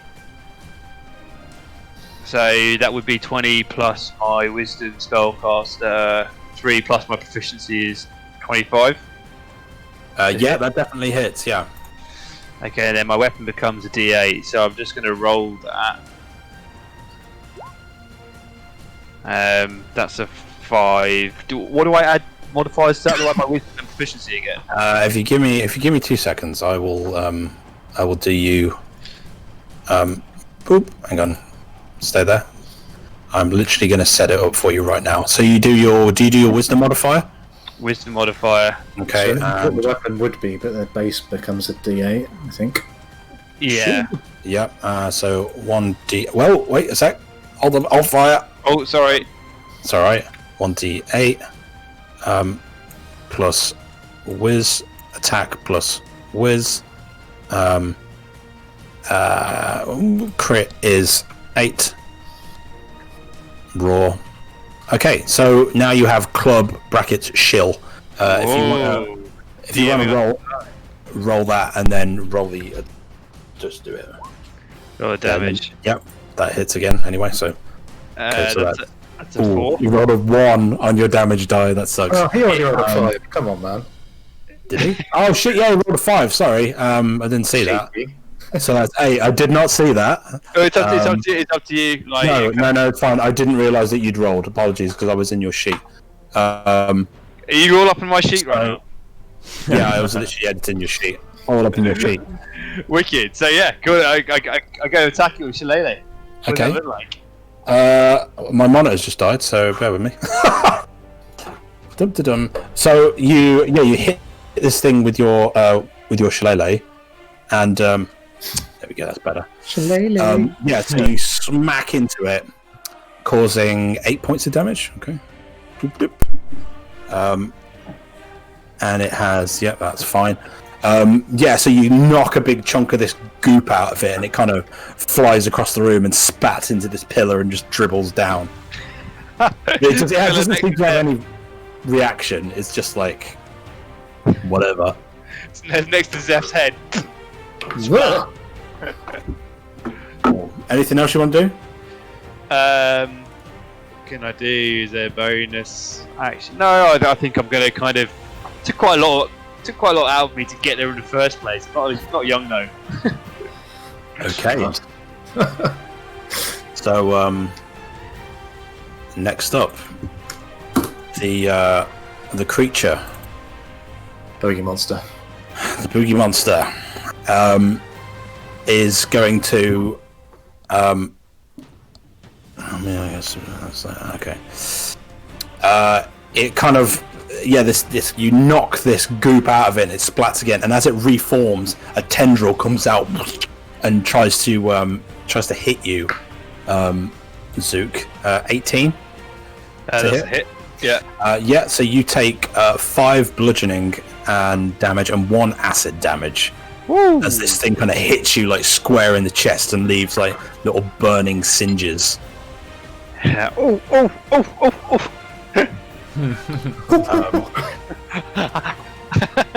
And it is just going to kind of undulate there for a second, and it's going to stay put.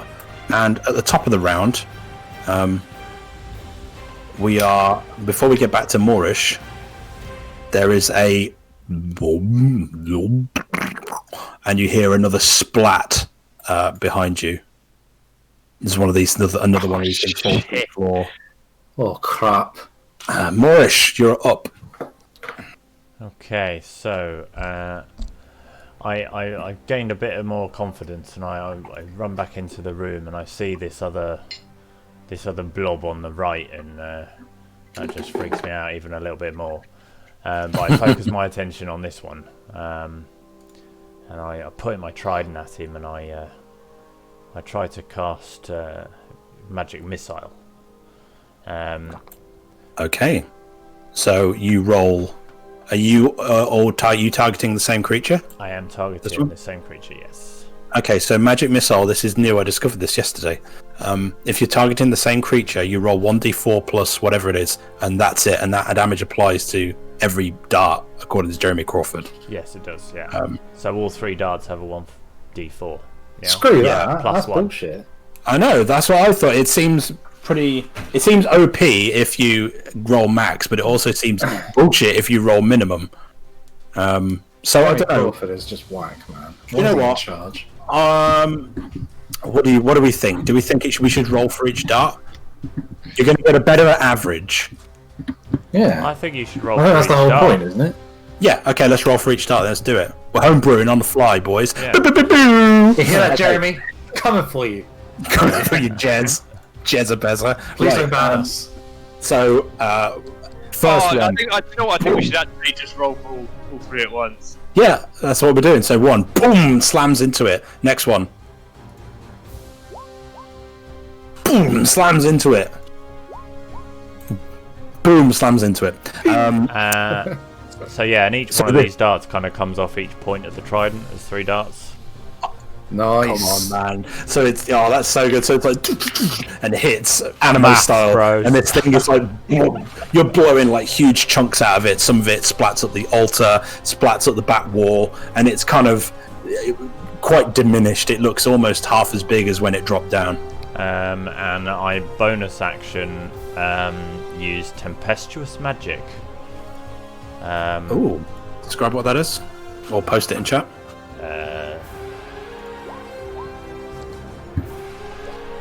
So I slam the butt of my trident onto the floor, and like this kind of wave, it looks like water, but there's no water. You know, it's kind of the air kind of moves and just pushes me up 10 feet. Okay. It moves you 10 feet, up to 10 feet in a direction without provoking opportunity attacks. Not 10 feet. You could just fly up in the air and fall back down if you wanted to. Yeah. It says fly up to 10 feet, so I was like, oh, I'm going to fly up 10 feet. Yeah, and then gravity and then will come back down. act. Yeah. Oh, well, screw that. I'm not using tempestuous magic. I mean, it's not. You can literally use it to move in I a use direction. tempestuous magic and fly over here. Yeah, that's perfectly fine. So I've removed the dynamic lighting on these pillars, but they're still there. It was just blocking quite a lot of vision. Yeah. Cool. So is that everything you want to do? Yes, thank you. Okay, Zeph, you're up. This thing undulates in front of you.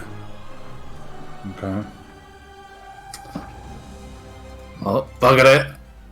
How about you? And I'll swing my hammer at it. Awesome. Bonk. That's an 11. That hits. Roll damage. Come on. Here about you, bastard. No. That is max. Max damage. God damn. I think that's. I did one too many plus ones. That should be 8. Okay, so that's an 8. Okay. Yeah. Let me edit my roller. Appreciate the honesty. You side slam this thing, or however you do, and you knock a huge chunk out of it, sprays across the floor. I mean, this thing can't emote, but it's undulating a bit more manically. Oh, Charlie! I didn't mean to do What that. waste of a natural 20? Oh, waste of a natural 20. That is big time. Gutted. Yeah. So, I is there anything else you want to do? think I can really do any bonusy stuff. Okay. So I will just, that's it for me. Okay. Buffalo Zook, what do you do? I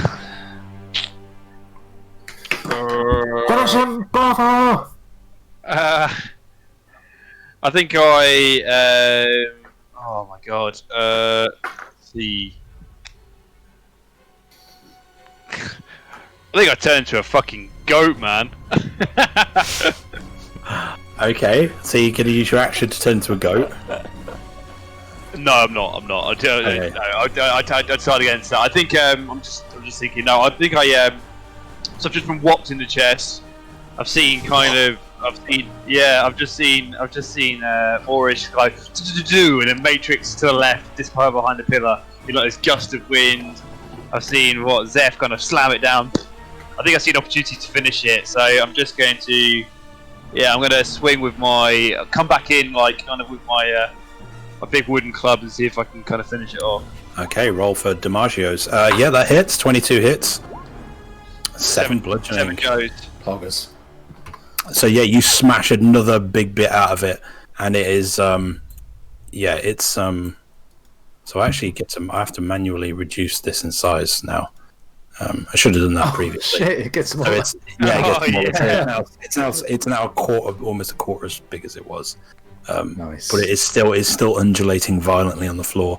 Anything else you would like to do? I've whacked it, but I think because I'm looking at the proximity where I am to the other one, I think I'm going to try and attempt to run away round the altar. So it's going to try and attack you. Yep. That's a 6. Yeah, I expected it. You know, I whacked it. Yeah. I think I take it on my shield. Donk. Yeah. Awesome. 5, 10, 15, 20. I get behind the pillar. I think Zook's breathing quite heavily, right? Yes. I think it's a wild, combat. Like, looks across at Moorish. Looks back at Zeph, having fun. Let's keep going. So, take it. That's the end of your turn. That's the end of my turn. Yeah. Okay, so it is now the turn of this jelly. So he morphs himself to fit through. Nice. And then he is going to try and hit you, Zeph, with a 12. Does not hit. Yes. Yeah. So I guess you see it coming, and you're able to just little one of these out of the way. Yeah, I think Zeph's quite lithe and muscular, and he's quite quick on his feet.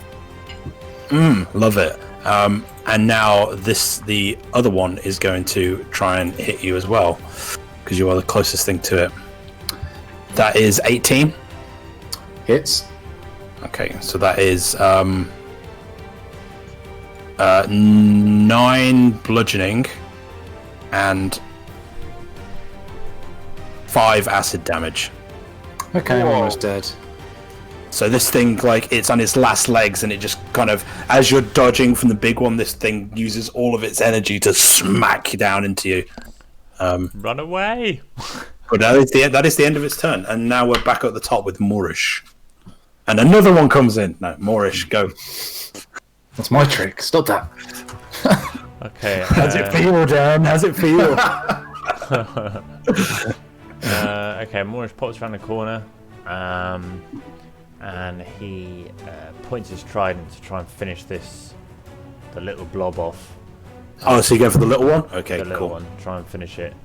Okay. And he points his trident at him, and he starts shaking like that, and his chest just goes red, and it sort of spreads down his arms and down his fingers, and comes forwards, and he casts firebolt rather.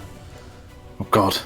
And gets from a natural 20 to a natural 1. Okay. It doesn't quite work, and I said at the beginning he's not quite used to his spells yet, and the fireball sort of goes towards the end of the trident, but then it starts to come back, and Moorish is trying to get it to leave the trident, but it won't. It just keeps forcing its way back, and then it kind of... Oh, no. Roll me a d10, please.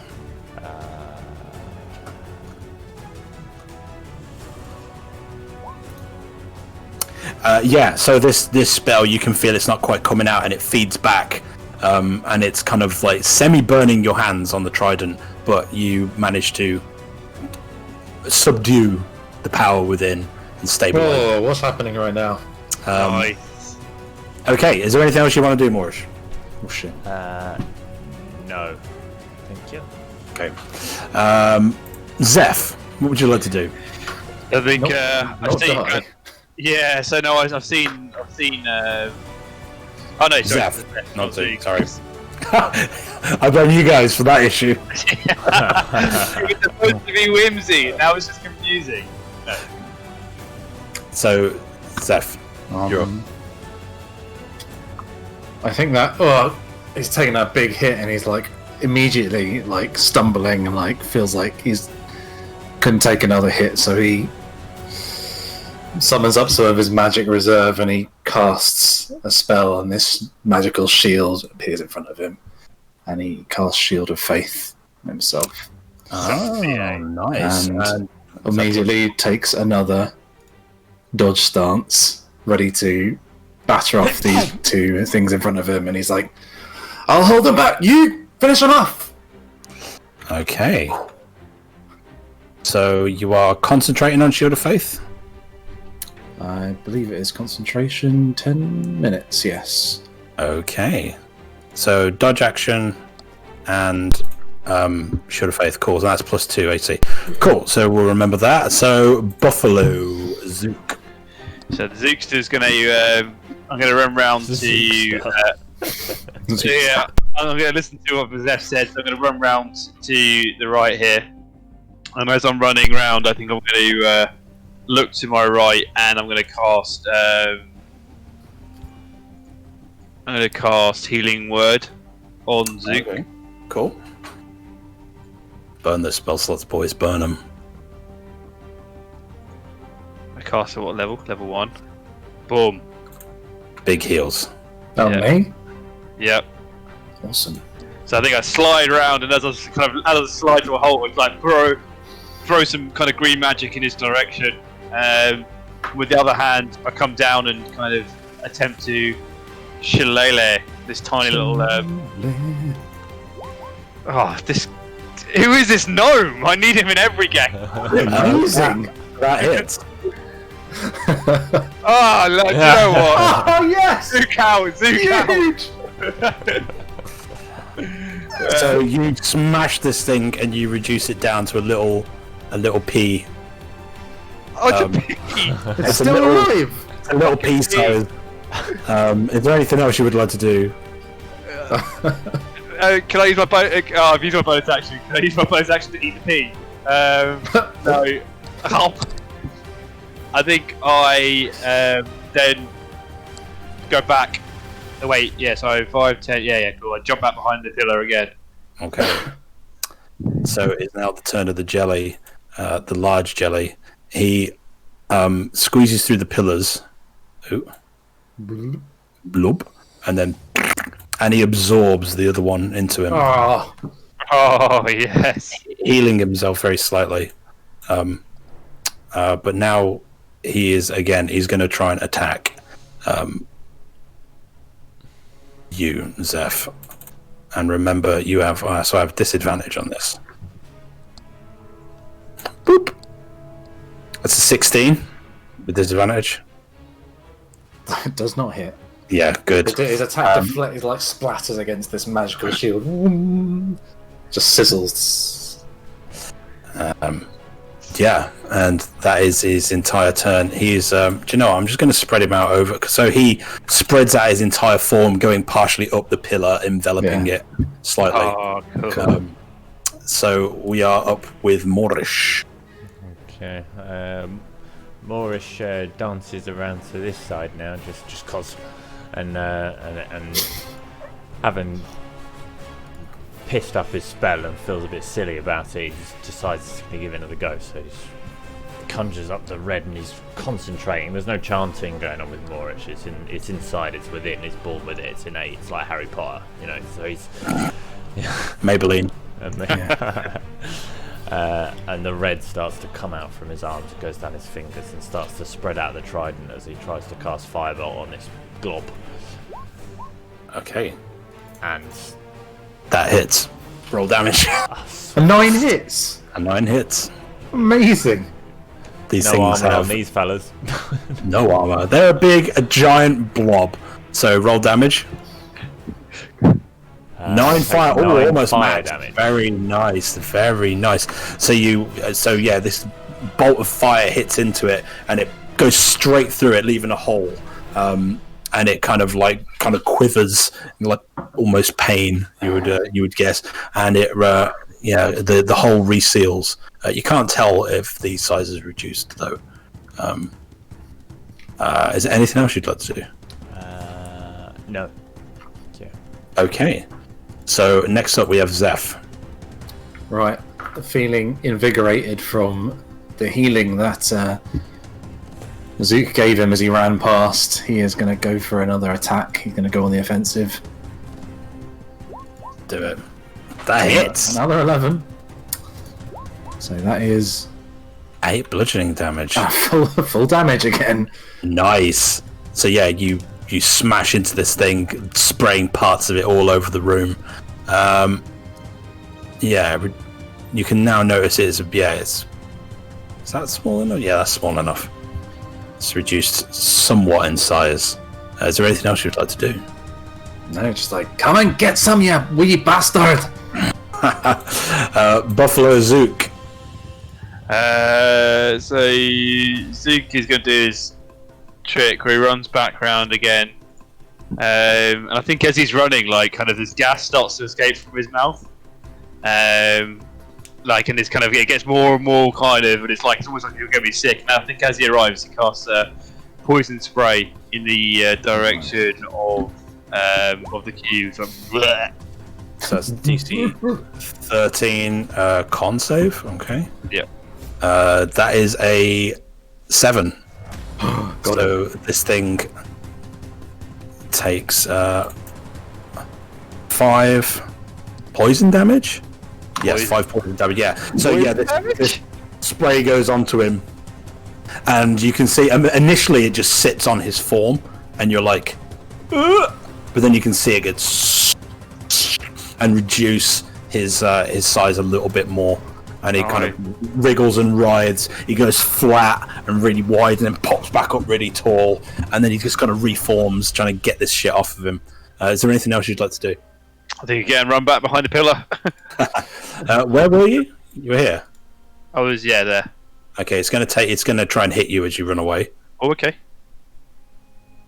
That's a 14 to hit. Yeah, 14 armor class. Meter to beat. Okay.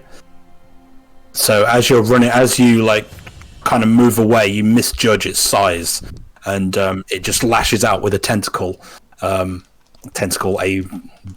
tendril of this goop, hitting you for 7 bludgeoning damage and burning you for a 2 acid damage. Wow. Okay. I think I get back and use bonus action healing word on myself. Oh yes. I believe that's your last spell slot as well, isn't it? That is my last spell slot. Okay. Fine. You've done it. Okay, you've done it. Forward. I think it's Okay. like I'm having trouble breathing. I guess the acid like kind of filling up my nostrils and stuff. I'm like. Level 2. Okay, so oh god. So it was Buffalo Zook. It is now the turn of the creature. There's only one person near him, so he's just going to lash out at you again, Zeph. That's a 12 to hit. Nope, does not hit. Deflected by a magical shield. Yeah, it's got nothing really it can do. More moving on to Morish. Morish throws out a frostbite spell at him. Okay, and that is a No. DC 14 con save. Spicy. That's a 17, unfortunately. No. So again, this frost kind of hits it, and it undulates and maneuvers its gelatinous form, and this frost kind of dissipates and hits the floor. Is there anything else you'd like to do? I think I just take a couple of a bonus action, cast tempestuous magic, and Cool. the wind kind of blows me out. I thought you were doing a Chris then, a bonus action everything. No. A bonus action move. Yeah. Okay, so Zeph, what would you like to do? I'll give him another whack with the old mace. Give it a whacking. 8. That's a hit. Meter to Oh beat my it. god. Do they even have AC? They have no AC. They're a big blob of goop. It's 4 bludgeoning. Magical bludgeoning. This thing, you smash it across, and it is dissipated, getting quite a lot smaller. Almost half as big as when it started. You've almost got him, lads! Come on! That's it. Anything else? Yeah. That's it for me. Buffalo. I think so. Zook basically kind of like, here's the rallying call from Zeph. Kind of like pushes himself up on the club. Again, just summons this poison spray within him. Like it's just something he finds quite easily to do, and kind of runs around the corner from 10 foot away, and basically kind of burps this kind of this noxious bile. I love that his attack is a burp. That's so good. DC 13 con save. That is a 10. Yeah. It takes 3 poison damage. It's form again sitting on top of it and then burning in, leaving this disgusting smell in the air as it burns away some of it. Anything else? How tall is this altar? Yeah, here. The altar is 5 foot high. Okay. I think Zeke runs towards it, like hoping to vault it, and then kind of just like decides differently at the last moment that he doesn't have the confidence to, and kind of goes around the outside. He's like, you know, when you like hesitate. You know, when you got to jump over a fence one hand and you hesitate, you're not sure which direction to go. I think he kind of does that and runs around the outside, just kind of peeks back out. Nice. Amazing. Okay, so onto the jelly thing. It's gonna hit back at you, Zeph. It's got nothing else to do. That's a 19 to hit this time. Unfortunately, that is what I've currently got, so that hits. Okay, so you take that is 8 bludgeoning and 3 acid damage. I'm down. And he kind of, in this anger, just kind of turns into almost a pillar and just slams down. And as its goopy form pulls away, Zeph is lying on the floor. It is then going to. Oh my god! It's then going to use its movement, not to shrink, but to bloop, bloop, bloop, bloop. Bloop, bloop, and move over towards Zeph. Zook, sorry. Moorish, you're up. Okay. Moorish. Come on, boys. 10, 15, 20, 25, 30. Moorish stands directly in front of Zook. You can't get. You can't get round. No, you can't get to round the altar, around the. Can I stand here? Do you know, I'm going to do that. Yeah, you can stand there. That's easier. It's now medium size. I stand as close to Zook as possible, taunting the beast with my ridiculous voice. Hey, you! Hey! Attack me! Attack me! Hey, I'm here! And then I point my trident at him, like almost poking him, and I cast magic missile to try and finish him. Oh my god! You would have to cast magic missile a little bit further away and then move in. So Well, then I'm not doing that. Then am I? Well, you can do that and then you can move in. So can I do that? Okay, fine. Okay, yeah, you can do that. So cast magic missile. Love to. So that's how many darts? 3 darts. Why can't you cast it? Darts. You can cast it. It's arranged. It's ranged. So we'd have this. Oh yeah. It doesn't need. Yeah, that's fine. Yeah, you can cast it there. It doesn't matter. So how many is that? 12. Oh. 12 Joseph. I need to move you out of the way though, because I can't get access to his stats. So, oh my god. Okay, so you like boom, boom, boom, fire at this thing, spreading it across the floor. It is like, again, it's a little teeny weeny little pea, and it is like a little, like a big slug on the floor, like. I use my bonus action to use tempestuous magic, and I stand on it. So what are you doing? You're going like 5 foot. Yeah, like. Do you want to go 10 foot up and then drop on it? 10 foot, and then I just fall on it. Okay, I'm going to roll a d6. You're both going to take the same amount of damage, okay? Fine. 6 damage. So you come down on this thing, and it just... Gumba stuff. That's not normally something. I don't think that's something normally we could do because it's such a teeny weeny little jelly bikini. That's fine. So yeah, you smash this thing and it is splats and it is gone. It is dead. That should be your signature move. There you go. So Moorish butt drop. we're going to keep you in initiative because we have a man down. Oh god. So Zeph, can you make me a death save, please? A death save.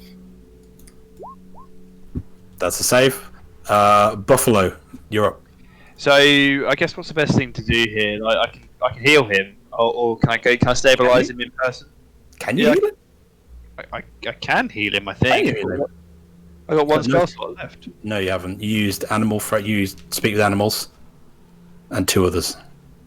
No, speak to animals. Healing word once. Oh, healing word twice. No, I can't heal him. Whoopsie. Okay, so I'm going to go over and attempt to stabilize him. Okay, roll me medicine. Wait. Well, fuck it, Morris. You're going to move over the next turn anyway, so whatever. So give me a medicine check. 12. 12. So you, you successfully kind of you bind. You bind up his kind of bruises and his kind of Just get the gunk out his mouth. yeah, and he is stabilized. I'm not in imminent danger of death. You're not in imminent danger of death. How many hit points do you get when you're stabilized? 1. 0. 0. Just not dying. All right. Yeah. So roll me a d4, Dan.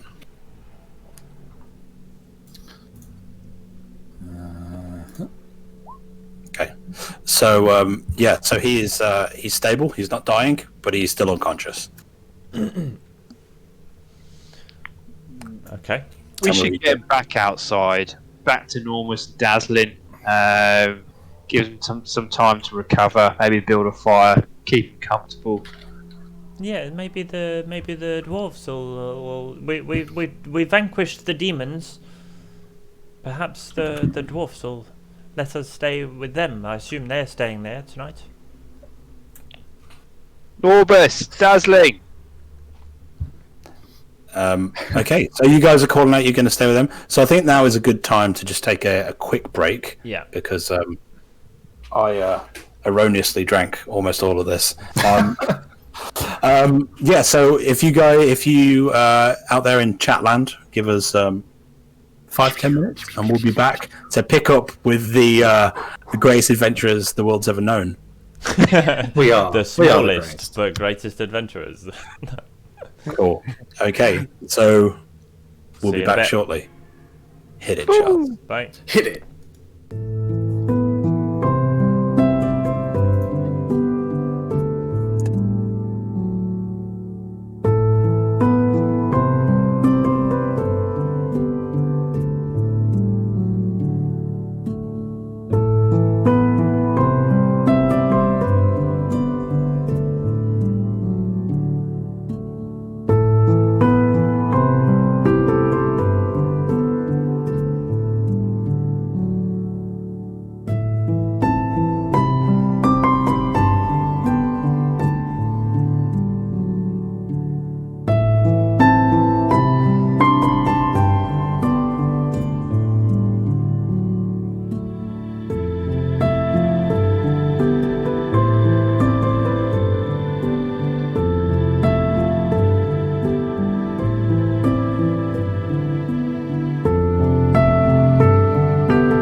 Hello. Hello, welcome back to Rolling Thunder D&D, and we are going to continue to play our brand new campaign, Blacktower Legacy. The party have just fought 2 ochre jellies in this dwarven ruin. Unfortunately, our Air Ganassi artificer, Zeph Maxwell, fell unconscious after a blistering attack from the ochre jelly when it was on its last legs. It was funny as well, wasn't it? 'Cause we were prepared for the first one, but for the second one, we weren't ready for that jelly. We definitely weren't ready for that jelly. Absolutely. I don't think we're ready for this, Jelly. I've been saving that one up. Everyone takes 6 psychic damage. Okay, so yeah, you were going to go outside. So Zeph is unconscious, so you were going to take him outside. I'll just grab all of you, move you. Boop boop beep doop. So you all move outside. Norbus and Dazzlin are kind of they were watching and they saw what was going on. So they're like, come, lay him down here, lay him down here. Forgot the voice already. I think I imagine what me and Maurice trying to drag. How big are you, Zeph? 6 foot. 6'1", Yeah, I was just about to And say. how heavy are you? like 150 something pounds. Yeah, I think both of you kind of. Yeah, you can drag him, both of you. 68 kilos. That's all right. It's a big boy. Yeah. Okay. We'll drag him across to somewhere where we can put him in a recovery position. D&D recovery position. Hey, lay him down. I wonder if these guys have got anything that can help. I've got a bedroll, so I'm gonna unpack that and put that on the floor, and then get him on top of it.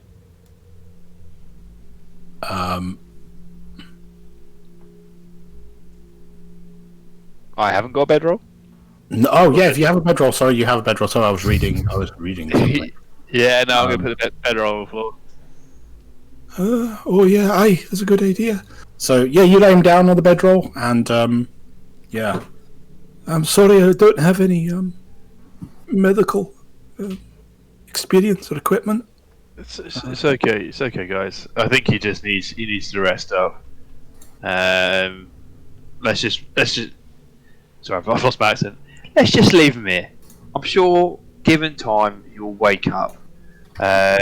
He looks stable. He's breathing at a pace which is normal.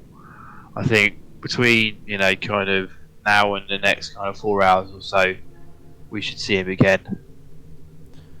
Okay. And are you guys okay to look after him here? And me and my fellow Zook here are going to just nip back into the altar and have a little look around. Oh, we're already in there. I thought we'd gone outside. Where we are outside. We are outside, man. Ah, my roll 20 hasn't updated then. Oh dear. What I'll tell you. Might have to quickly reload it. If you, yeah.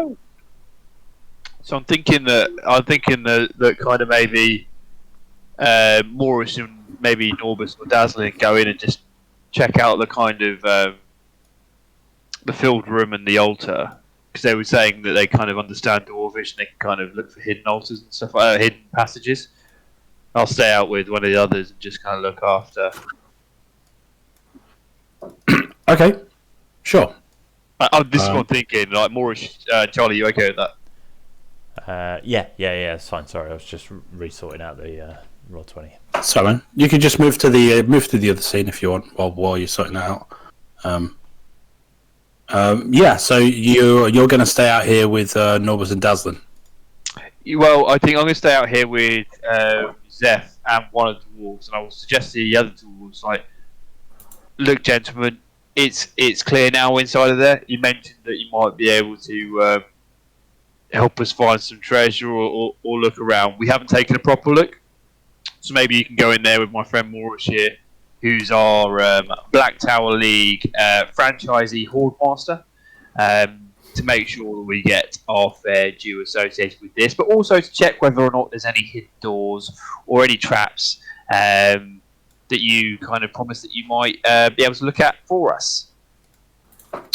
I can. We can take a look. Who's going to stay out here with your friend?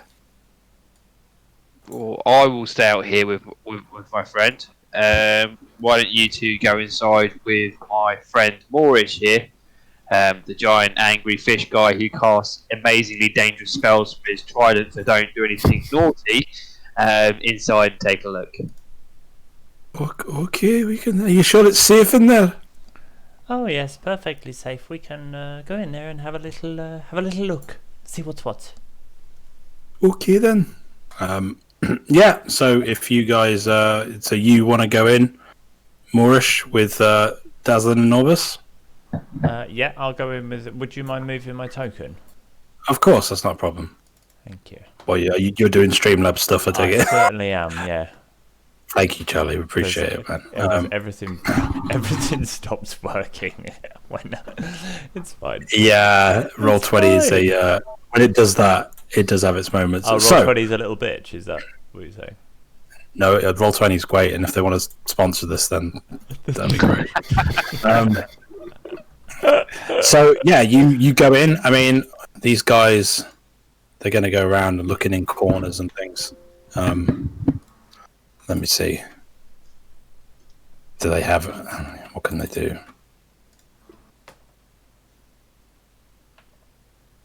Yeah, I mean, Dazzle and Norbus are like looking in the corners. You know, they're like looking at the altar and scratching around. But yeah, this is going to take some time. And what are you doing while this is going on? So I'm meditating. I think kind of Duke is just checking on Zeph, you know, kind of making sure he's okay, stable, and I'm going to be using natural recovery to get my to one spell slot back. But basically, I'm going to be kind of just tapping into just the natural energies around me, kind of zoning out a little bit, sit cross-legged, lotus position, kind of just meditating on the battle that we just had. Okay. So you're short resting outside. And what are you doing inside, Moorish? So I think I'd like to go over and join this gentleman by the altar and just. So have you found anything over here or not? Fine. I'm still looking. It's not been but 5 minutes. Oh, I know, but I'm sure there's treasure aplenty. I mean, look at all these stones lying around, and there's some stuff over there. And I go and have a look at the hole in the side of that pillar. Yeah, so you have a look at the pillar. It's a pillar with a hole in it. No, is there anything interesting in the hole? There's some stuff in there. And... Roll. So what are you investigating? Are you having a look around the entire room? Oh, the whole room. Oh yeah, very interesting. Okay. Roll me an investigation check.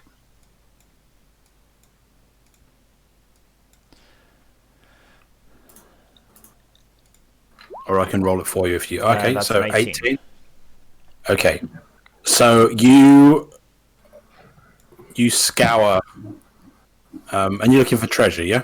Certainly am looking. Well, I'm looking for anything, really. I mean, you know, it could be as small as, you know, anything. Okay. So you check around. You check all of the corners, looking down at the floor, looking for treasure. You explore the entire room, and you make your way back to the altar. And on the back side of the altar, there's like a stone slab that's kind of falling out somewhat.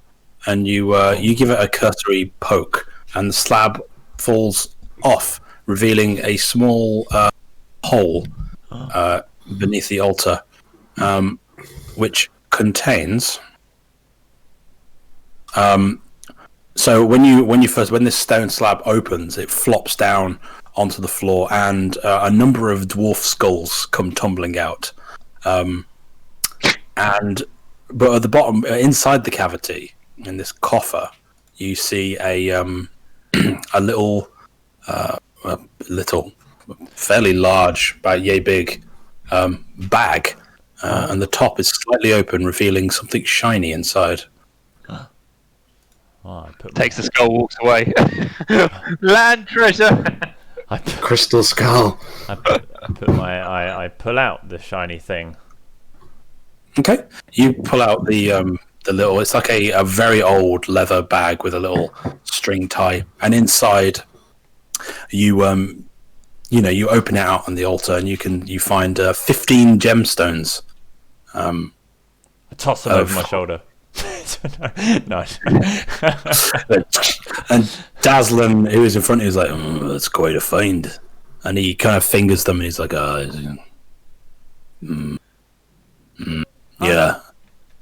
they're not historically significant, but if you could maybe sell them to someone interested in town, probably get about 10 gold each, I'd say." 10 gold. 10 gold each. That's a substantial amount. Is it? Aye, it's pretty good. Aye, you might find a jeweler or anyone who's interested in gems. Not many people trade directly in gems, though, so you'll probably want to get them sold. Oh, okay. Well, that's very good advice. Thank you very much. That's a good find. You got a knack for this. Well, thank you very much, sir.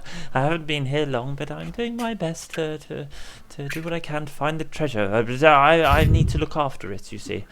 So if I could just have those gems, thank you.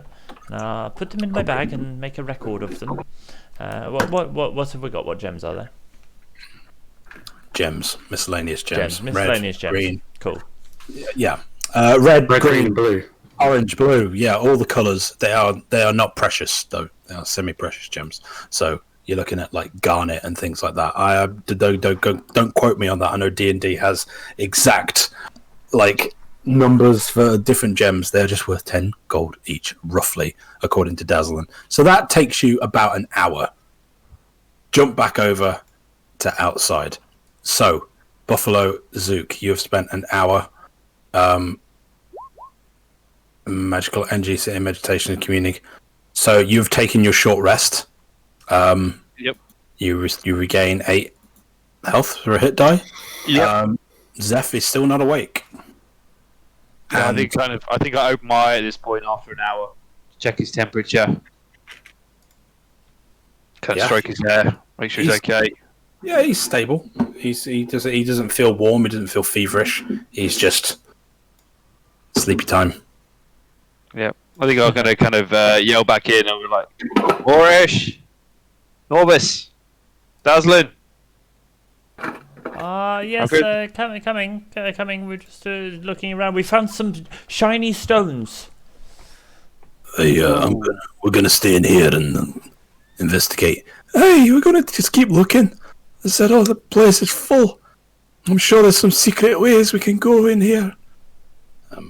But yeah, if you are you heading outside? No, I'm just gonna stay with these guys, and they're gonna have another look around. So I'm just gonna stay with them and see what they do. Okay. Don't let them out of your sight. Those dwarves are known for stealing gold if they have the chance. I'm sure they wouldn't do that. They were very kind. I take exception to that. Yeah, they were very kind enough to give us these shiny stones. There's all sorts of colours, Duke. You should come and have a look. But yeah, so I'm sure they'll be fine. But I'll just take my have a little rest on this wall here. It's all right, Norbus. Gnomes aren't known for being any different. And I think I turned around to Zeph and I'm like, "We're completely different. Don't listen to me." So what are you doing for this time now, Moorish? I think I'm just gonna sit down. I get my trident out and I have a look at my focus stone. Dirty That's devil. not a euphemism. I get my trident and I keep my stone of focus, whatever it's called. Stone focus. Yeah, your spellcasting focus. Yeah, my spellcasting focus, and that's kind of embezzled into the trident, and I'm just sort of feeling the energy within because I messed up a couple of times, and still learning. So I'm just, okay. But at the same time, I'm just keeping one eye on the dwarves, Not How suspiciously. How long are you going to be doing this for? I'm asking, are you taking a short rest? Yes. Okay, so you spend an hour watching the dwarves sat on the floor with your trident out. Ooh, matron. While Dazzlin and Norbus go around every inch of this room. Jumping back outside, Buffalo, what are you doing for the remaining hour? Again, I'm chilling outside. I think I'm not going to do anything like get my alchemical kit out. I'm just going to stay in meditation. So you're meditating, yeah? Yeah, kind of walking around. He's just bored, but he's kept. He wants to make sure Zeph's okay. So I think he's just picking up rocks in this pile here, peeking under curiously, nothing strenuous or anything crazy. Roll me a perception check, please.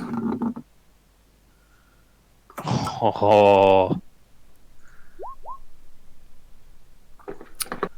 6. It's not paying attention. 9-1. Shy.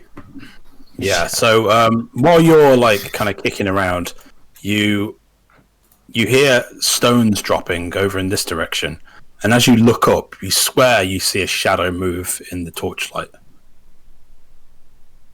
But with a chatty one, that's all you get.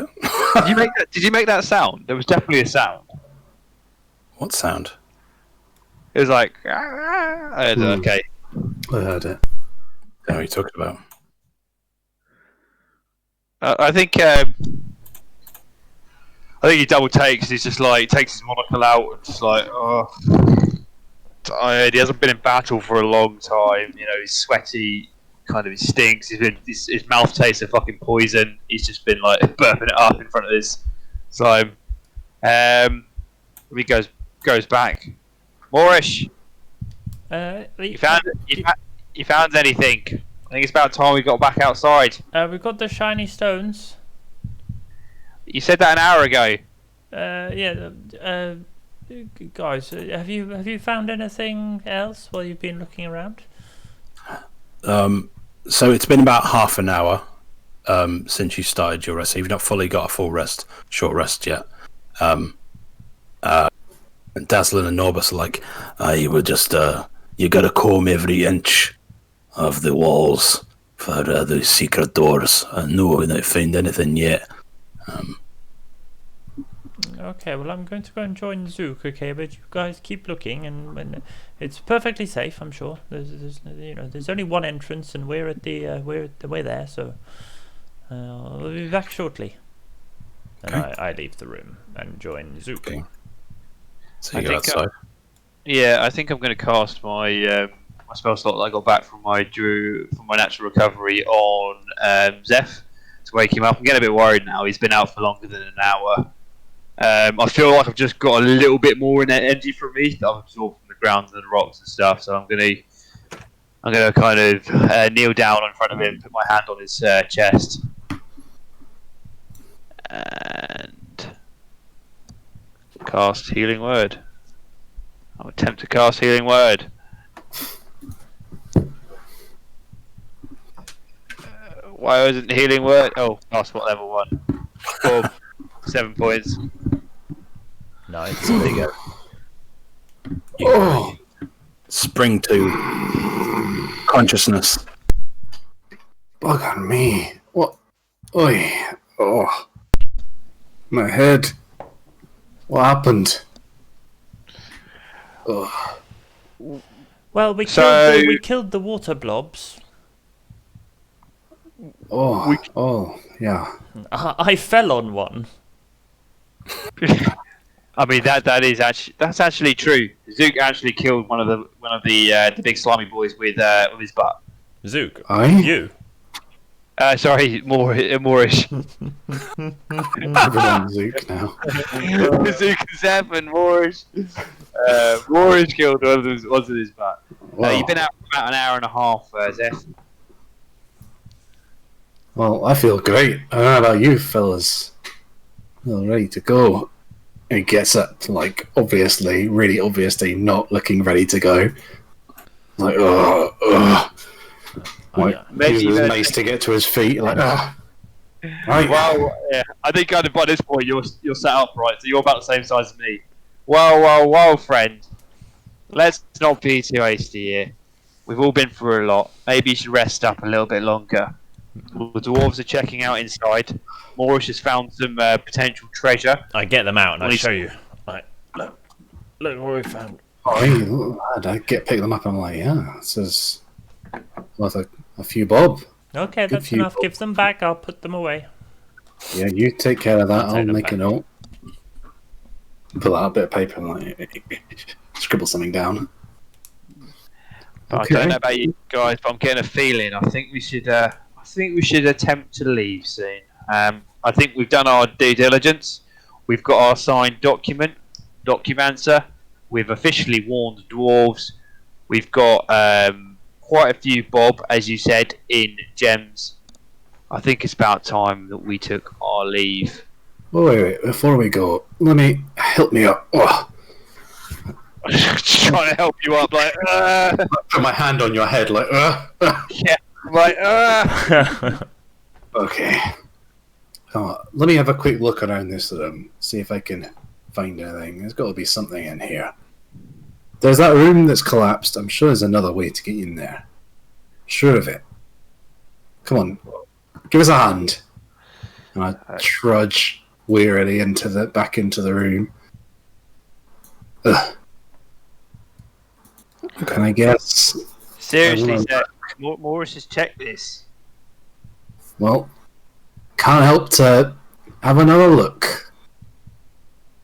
So where are you? What are you looking at? I think that he would probably be looking like at this northern area to see if there is any sign of like another entrance to that other side of that.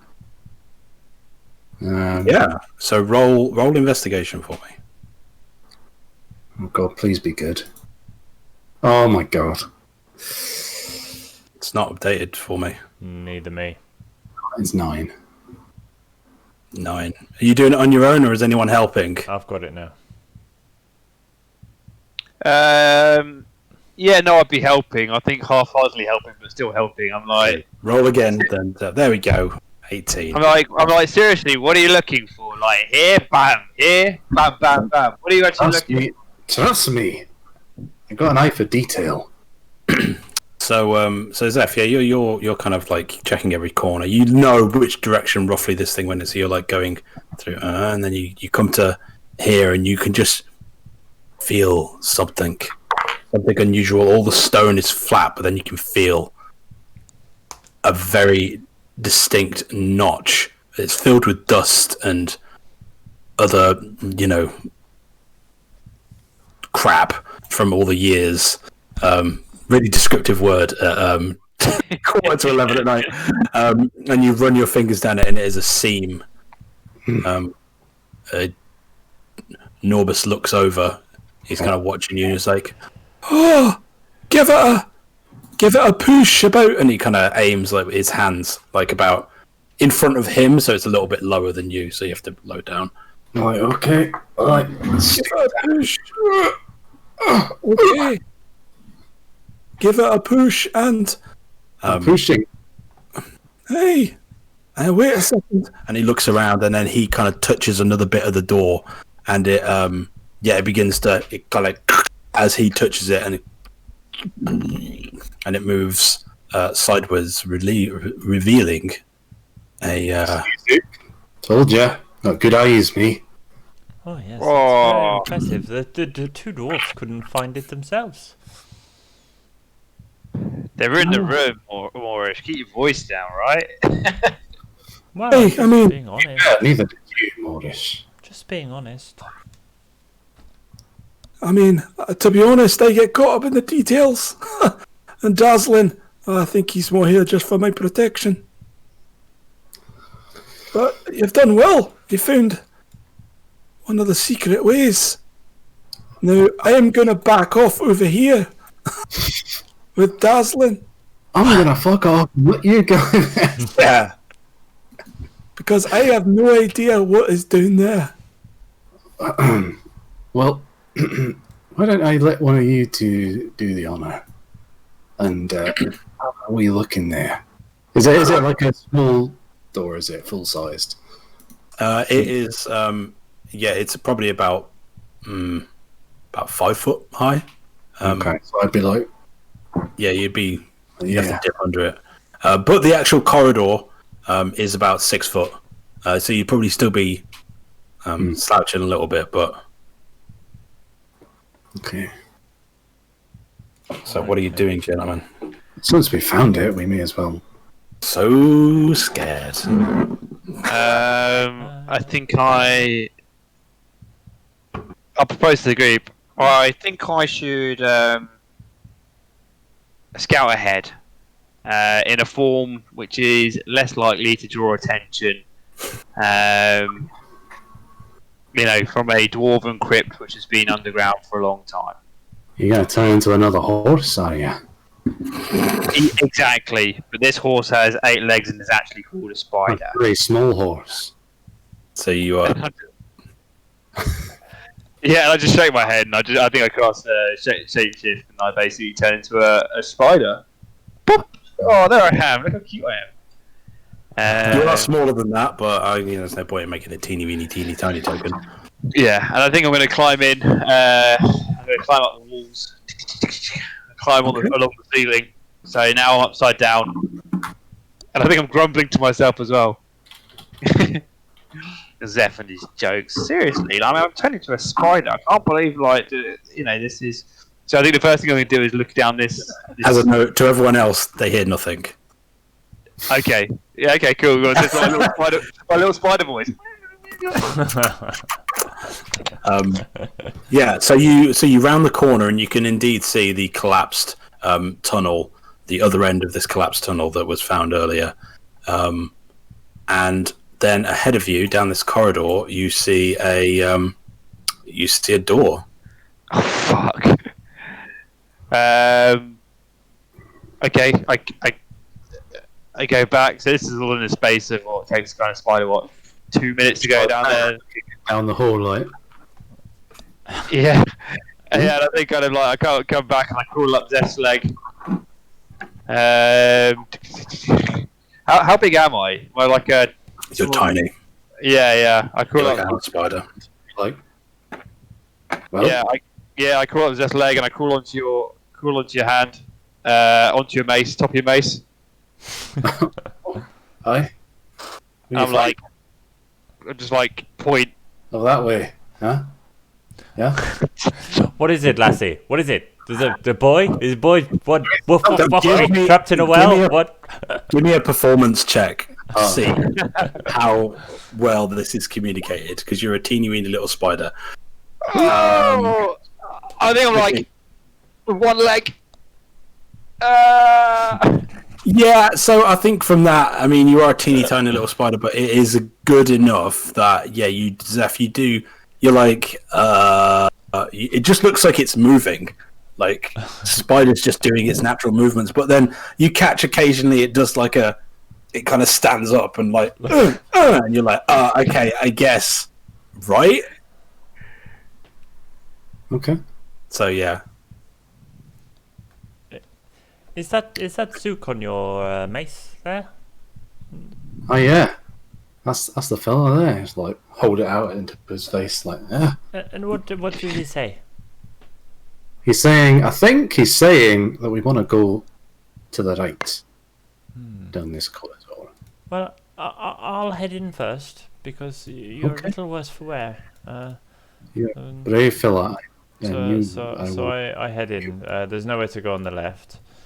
No. And I head to the right, and I'm Following behind a little cube of light. Or whatever. I'm greeted by Hanging this, from your base on the web. and I'm greeted by this door. He agreed by a door. A stone door. A stone door. Yes. Oh, does it have a handle or anything, or is there any kind of? Would you know by looking at it whether it was locked, whether you could open it, slides, opens in? There's nothing you can see. No, you can just see that it's a door. You can't see any hinges. You can't see any locks. You can't see any handles. Well, Well, doors are there to be opened. Well, open it then. What are you waiting for? And I kind of put my whole body against it and like just try and shove it open a little bit. Okay. So what's your strength score? Not very high. We're all 9. aren't we? 9. So it takes you a hot minute. You go and it kind of like the dust kind of like flutters down, and you're like for like a minute or two as you like slowly open this thing enough to see inside and to get in. And at the same time, I'm kind of looking back at Zeph like, really? Lava hands. That'd be great. Sweat like. You're doing a great job, lad. Absolutely wonderful. Inside this room, you can see. Where's Zook? Shit, I'm on his mace. You can see three stone bed frames stand against the east wall. Okay, but I can't see anything else in the room. Why can't see? Oh no, I can see, but I don't want to go in the room because I can't see the whole room. Oh, right. So I think this is Buffalo Zook's time to shine. I I think think it I'm might gonna like come down on my On a come web. down on the mace. Yeah, kind of go up, kind of over your boot into the room. Climb up the side, go around the ceiling, crawl around. Oh, Oh, you went through the wall there. went through the wall. Yeah, crawl around. And then I think I just kind of all the next thing you see is just like a on the bed frame. I'm sat there like, well, nothing in here. This has been pointless. Told you, Zeph. Back to my character. Are the bed frames got? Do they go down to the floor or Yeah, they're like solid stone blocks. solid stone blocks?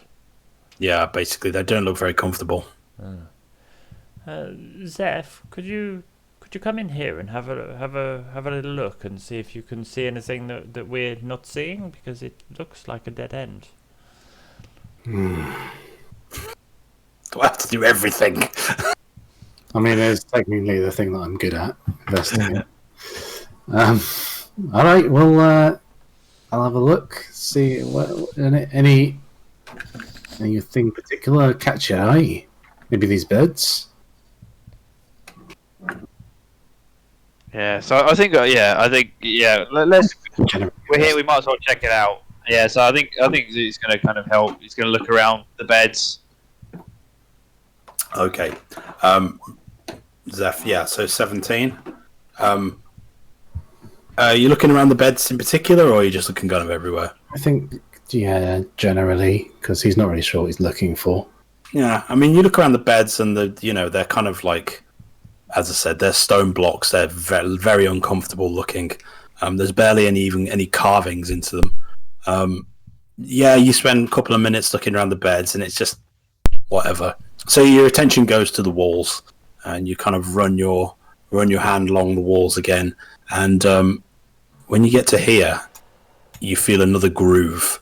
Oh, that's groovy. Okay, so I guess I'll try the same thing that I did before. Mm-hmm. Where that dwarf showed me, and he was like, "Press it here." Yeah, so you give it a push, and then you like use your foot to like get the other area, and there is a very satisfying as this door opens. What's the problem with just having normal doors? Honestly, it's strange doors. Tell me about it. You've got to ask yourself, what's so special about 3 beds that you need to hide behind a secret door? Can you see into this room, by the way? No, Nope. Can you not? That's strange. you're strange. There we go. That's very weird. It won't show you like through the other side. Okay, I'll just gingerly step inside. What's this thing I see here? So you are in this room. So there is an empty stone font that juts out of the southwest wall. That's about here, and then a stone wardrobe is against the east wall. Oh, So it's, there's a wardrobe here. Horseman, I need you. Get in here. I reckon it should be that way, really. Oh, that's more of a wardrobe. So you open it up, and it contains two. Yeah, it's like a dwarven gimp suit.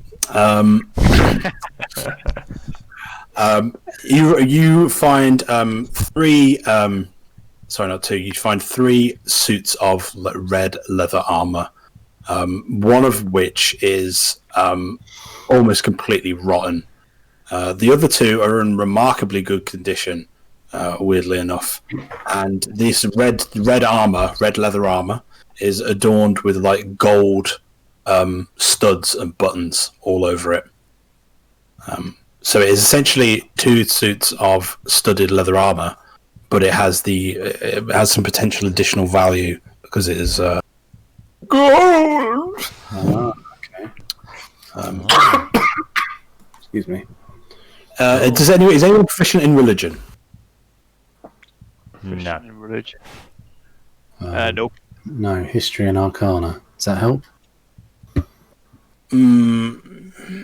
Insight. Roll me history. History is my jam as a documancer. My speciality. So you know that there is a. You're not sure of the god's name, or it's kind Steve. of. Yeah, it's Steve. Steve the god. You're not sure of its doctrines, but you remember reading somewhere that these are vestments of some kind. Of a religious variety. Of a religious variety, yeah. There's something that jogs your memory, that the red leather with the gold studs. You're like, vestments. Okay. Of a dwarven god of some ilk. I can't imagine I would be that familiar with dwarven gods, so I think I just convey that general information to the others. So you have that, and then you have a door to the south. Oh, another door. Oh.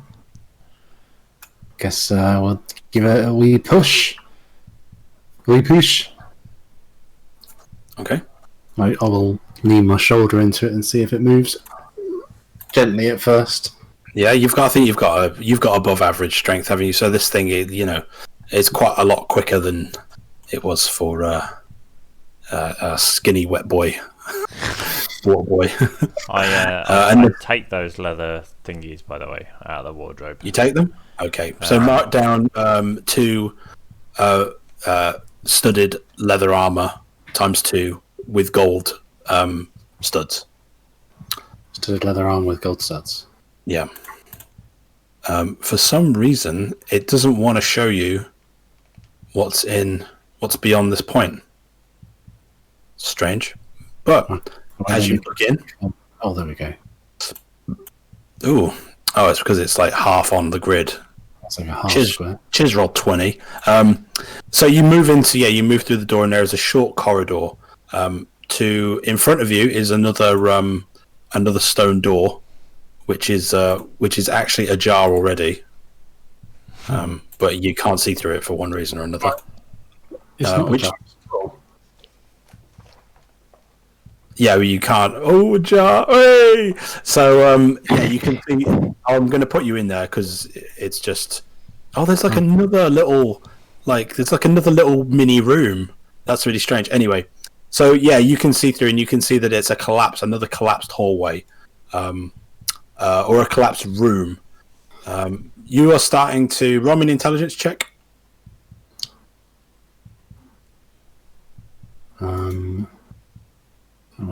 Which bit? Oh, there we go. 21, definitely. So you're starting to figure out that there is some kind of symmetry to this layout, as this looks in a similar shape to the room you were just in previously, opposite, with the vestments in.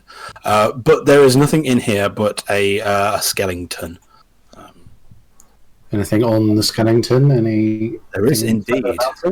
There is indeed. There is the skeleton. Basically, all it has on there is a necklace.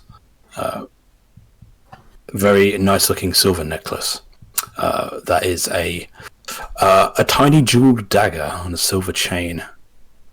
If you would, Oh, cool. I imagine we're walking around as well. Like he's got his kind of club over his shoulder. Yeah, take that. There you go. Yeah, he kind of like Zeph is like literally everywhere, like kind of throwing stuff back to Moorish. And he's just like, "Yep, yep." He's just like, do you take it? Do you take a look at it before you pass it off?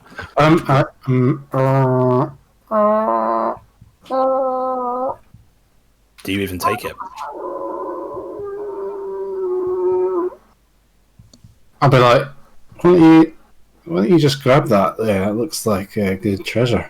I'll step back and let him do it.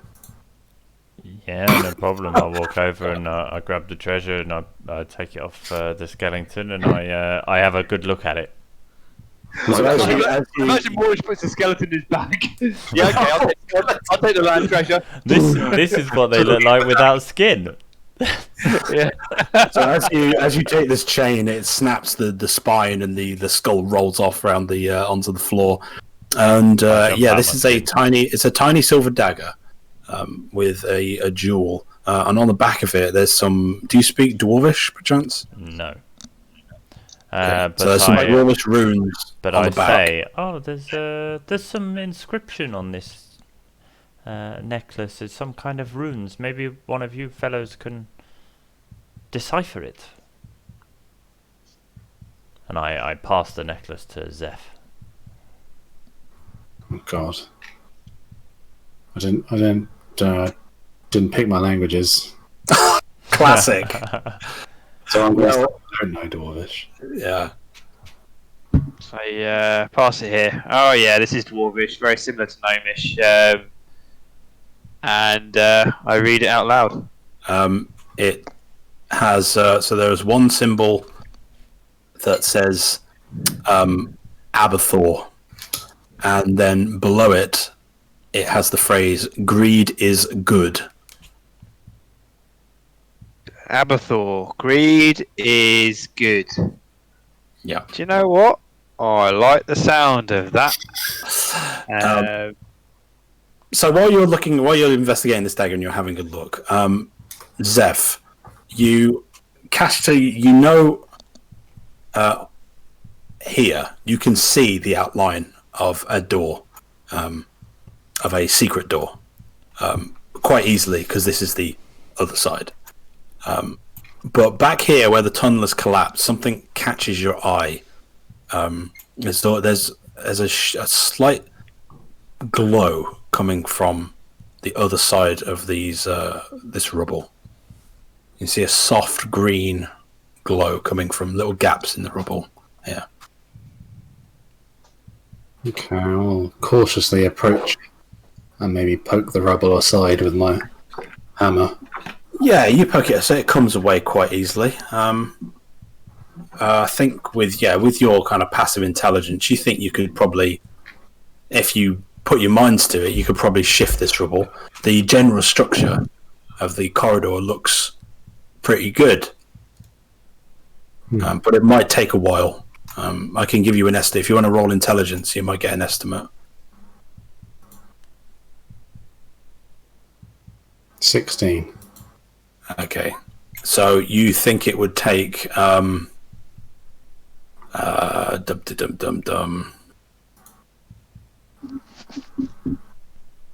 So if all 5 of you, including the dwarves, were to work at this, ferrying the rubble back and forth, clearing it out, you think it would probably take you about 4 hours to clear. Jesus.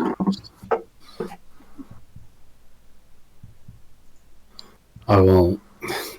Yeah, I'll tell you this. Look, I think there's something behind here, but it'll take us a good few hours between us and the dwarves working together. It's a lot of rubble here. If you wanna, we can have a go. We wanna commit some time to it, but I can't tell you what's behind it other than something's a little glowy back there. Who knows? What time is it by now? It must be late by now. So you got there about 3 o'clock, I think I said, and you've had it's been at least 2 hours, so it's probably about 5.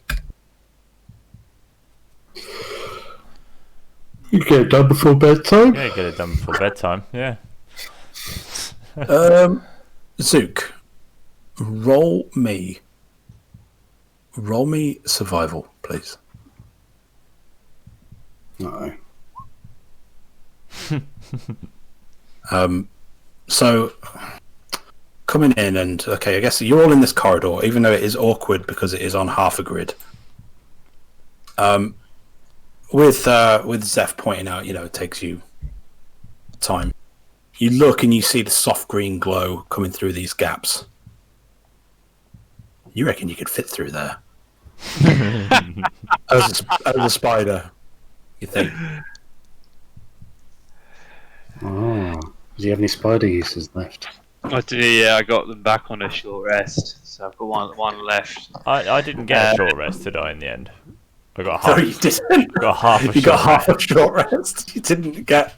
You didn't get anything. You can use an action to convert your sorcery points. Though. Yeah, you just don't... I know. Yeah. Sorcerer doesn't really get anything from a short rest other than HP. I think I see Zeph kind of like sizing this up, calculating it, just like, and I'm like, do you really want to know what's behind there, Zeph? I'd love to know. Yeah, you got a better idea. Absolutely, it looks shiny.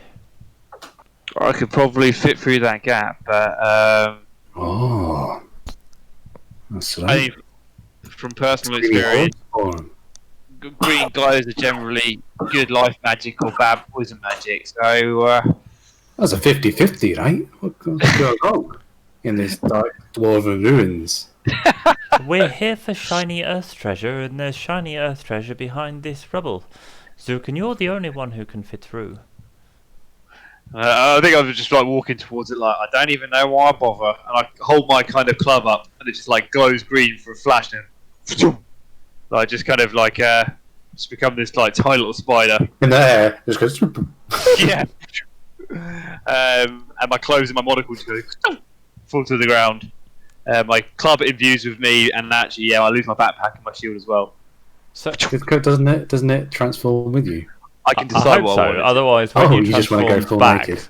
on the on the stone bed, gnome balls falling out all over the place. Saggy old gnome balls. I quite like. I think I like stopping my focus because that would be the only thing. I quite like the idea of naked Zook. He's always just naked. And how much whimsy are you prepared to tolerate in this campaign? And what level am I? I don't know how persuasive he would be, just wandering around trying to wheel and deal all naked. Roll me a persuasion check to persuade me. No, if you want to be naked, you can be naked. Naked. I want to be. It's a 10. I think it's a half. No, I think the only thing he would absorb is druid focus. So yeah, all his clothes. Like he'll try and go back into his clothes, and I think he can go back up into them. But if they're not there, they're not there. So okay. We'll move them away. You have to remember that it's also your armor. Yeah. So I would reappear naked if I got knocked out in my animal form. Yeah, so if I go below 0 hit points of animal form, I pop back naked. Yeah, and you have no armor on. It's probably easier if it just sucks into you. Unless you want to just have the admin of being like, right, now you're on 10 plus dex armor instead of, I want to run over and put my armor on. Right, it's going to take a minute to put on 10 rounds. Yeah, I don't want to be Don and Doffin. So I think actually everything, everything kind of gets sucked into him. Apart from his shield, let's just say that, right? If it's outside my body, my shield, my shield just goes. I'm gutted. I'm gutted. No saggy, no. So, what are you doing exactly? You're going to go through. I'm going to try and attempt to crawl through a gap that I can see and move forward through there. Okay, I'll take control. I'm assuming control. You have control. You move through. Again, he's just muttering to himself. Oh my god! That door's not meant to be there. I was supposed to be like absolute troll, like no, get through there. It's like you see the door, mate. It's definitely not there. So as you move through, you see this. You come into this large room. Boop. There we go. So you're in a large room, and you at the east side, you can see what is giving off this green glow.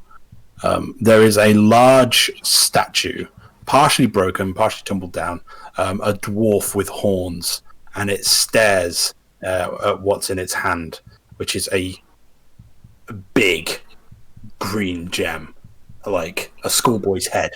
And it's holding it in its hand, and it stares greedily with this kind of snarled face at this gem in its hand.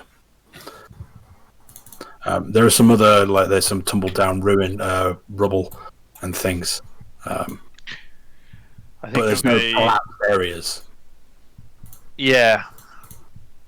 I think I look at the skull and I look at the statue and I'm like, greed is good, eh? And I think I'm going to spend some time just exploring this room. You know, kind of, I've got about an hour in this form, so I'm going to check these rocks over here first. Okay. So, climb on the statue. Yeah, so roll investigation, but with this, with your stats, not the spider stats. 24. Yeah, you are thorough. So you get through this. It doesn't take you the full hour. You get through this in about half an hour. The rubble, you climb in a few nooks and crannies, and it is. You look up and you can see there's a part of above you. There's a bit of collapsed roof. You crawl all over the statue, and this gem is. I mean, it dwarfs you. It's huge, and it glows with this soft kind of inner magic. After investigating the statue as well, you. I imagine as well. I'm staring to this green crystal, like eight of my eyes just reflecting back this kind of like green glow, and like one of my eyes got like a little monocle. So you crawl all over the statue, and what's the spider's stats? Could you tell me? Yeah, sure. So, because you would still. What specific stats are you looking for? Like perception and. Do you have dark vision as a spider? I think you do. I do. 30 for passive perception, 12. Perception is it's just 10 for my wisdom. So it's difficult. Yeah, you've got a 20 with 24, but you're a spider, so it's like. You know, how much information when you're feeling around as a little tiny spider do you get? Yeah. So I will say that you can. It says I keep my intelligence, wisdom, and charisma scores. Yeah. I'm just thinking kind of logically. So what I will say with the 24, I think it's fair to say when you're crawling on the statue around the base. Because you got a web sense, haven't you? You've got your kind of susceptive to like vibrations. You can feel a very dull vibration from like inside the statue, like a constant kind of like, but imperceivable if you were not a spider, I would say. Oh, okay. I think that is that kind of the extent of what I get from the room. I'm like, actually, I feel like I need to. You explore. Yeah, you take half an hour and you explore every single nook and cranny of this room. You don't find any seams. You know what to look out for with these doors now. Zephyr's discovered enough of them. You don't find any of those. And the statue. It's something in the base of the statue that is vibrating very slightly. Yeah, I think as I'm going to go back. I'm going to crawl back into the other room. I'm going to, all of a sudden, kind of, you just see the shield rattling on the ground, like, tick, tick, tick, tick, tick, tick, tick, tick. And like, you're just like up in the air on my arm. Boop. Okay, so I'm done. That was interesting. So let me put it like this, fellas. There's a room over the other side. It's hexagonal. There's a giant statue there with some evil dwarf-looking kind of guy holding this big green glowing crystal. There's some potential fall in, but nothing special about it. But what I noticed was that there's this vibration going on underneath the statue, and the whole thing just reeks of this menacing aura. So I'm not sure what we want to do. It's definitely a find of significance. Depends whether or not we trust the dwarves. Zeph, you mentioned earlier that we found some potential religious sect armor or cult armor. I'm starting to get bad feelings about this place. Well, I mean, I think the armor will be significant for them. As they said, they did want anything that was historically significant, and I have taken it with the view that they might want that. That is potentially historically significant for them. But a giant green gem, I mean, that should be for us. I would think it's worth some money. Perhaps I can take a little piece of it and put it in my bag. Why not take the whole bloody thing? Well, I mean, if the dwarves are happy with that, of course, it might be a relic. I don't think there's anything historical about that. It's just a lovely big gem. Well, then we should take it, shouldn't we? Oh, yes. Oh, we got a subscription. Well, Cool. Cheers, man. Thank you. Thank Abby you. Murray 91. Thank you very much, Abby Murray 91. Oh, Hey. Zook, man, I Wrong really there. appreciate your subscription. man. I'm a horse. Thank you, Abby. Also, the first 100 subscribers will be getting a signed photo of Zook. Doing the bird on the bed. Cost an arm and a leg in postage. Digital photo, yeah. Naked Zook on the bed. Oh my god. Okay, so Right, what are you doing? I think we need to inform the dwarves, right? So, okay. okay. So Look. Look, we've got an opportunity. We're going to have to potentially speak to the dwarves. They seem nice. They shared their rations with us. We don't know what their motives are for being here. I can get into deep negotiation with them, get my obviator on, and kind of make sure that they're good people. Or we can trust them. We can dig up the rubble. We can get in there. We can get you some green rock for your lady friend down the bottom of the ocean, Moorish, and hopefully these guys won't turn out to be evil cultists and want to eat our brains. What do you think? What do you think about the vibration on the statue? You reckon it's trapped or something? Oh, I couldn't discern much more apart from the fact it was vibrating. So I have no idea the mechanism that was there. I don't know if it was emanating from the gem. I don't think so. I think it was coming from the base. So I'm not sure. Well, we best be careful when we go in there. If we do go in there, who knows what could happen? Well, perhaps we can just go in, take the gem, and run. That's a wonderful idea. I mean, we need to spend 5 hours clearing the rubble, guys. Well, we'll have to do that first, of course, but then we can do an Aladdin and take the gem and go. Well, let's go and convince those dwarves, and we can get started on the digging, and we can worry about this once we get in there. I agree. Okay. Sound good?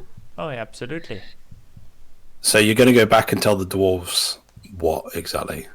There's a I won't room, bother moving you around the map. there's a room, and it's got a green glow, and we want to go in there, and they need to help us.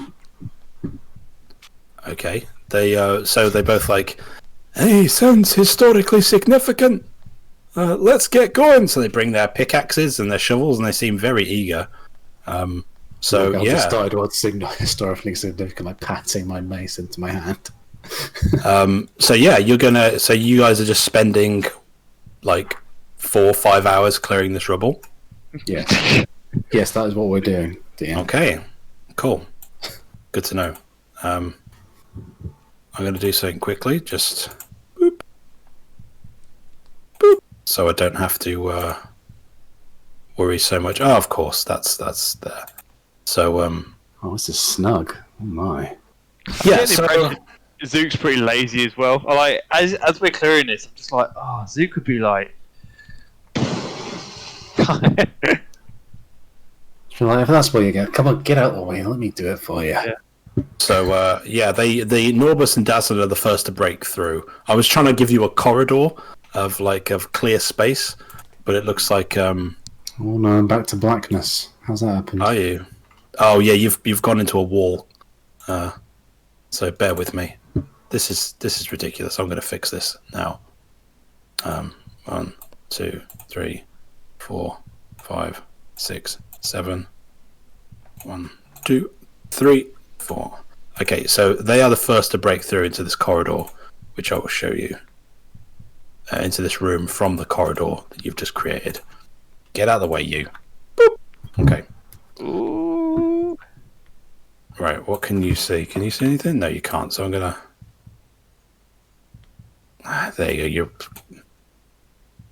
Can you see? Yeah, Zook's in there. Okay. And there we go. Oh. Okay. Can I move myself in? No. Can you not? This map's a bit... Oh, there you go. Very strange. There's I know. It's because I think because it was made in the previous dynamic lighting, and now it's updated. It's gone like... right, so you... I won't describe it again, but you now are in this room with this horned dwarf statue with this huge green gem. So what do you think about this statue, fellas? You know anything about this horned dwarf fella? They begin speaking. They look at each other sideways and speak in Dwarvish. But you understand, Zook. You understand this. They are saying that's Abathor. That's Abathor, the god of greed. I've got a bad feeling about this, Dazzlin. Me too, Norbus. And they're kind of like debating what to do. It's like, oh, that gem, it's a beauty. Oh, look at the gem. Oh, it'd be good to take. I don't know. I think I'm gonna pipe in. What are you talking? Sorry, I don't know. I'm South African now. Fellas, what are you talking about? Enlighten us. We don't speak Dwarvish. This is Abathor, the god of greed. Lots of. I had an inkling from the statues outside, but the gem. I think the gem is some kind of test. There's no way. Well, I assume if Abathor, would you say, is the god of greed, taking is good.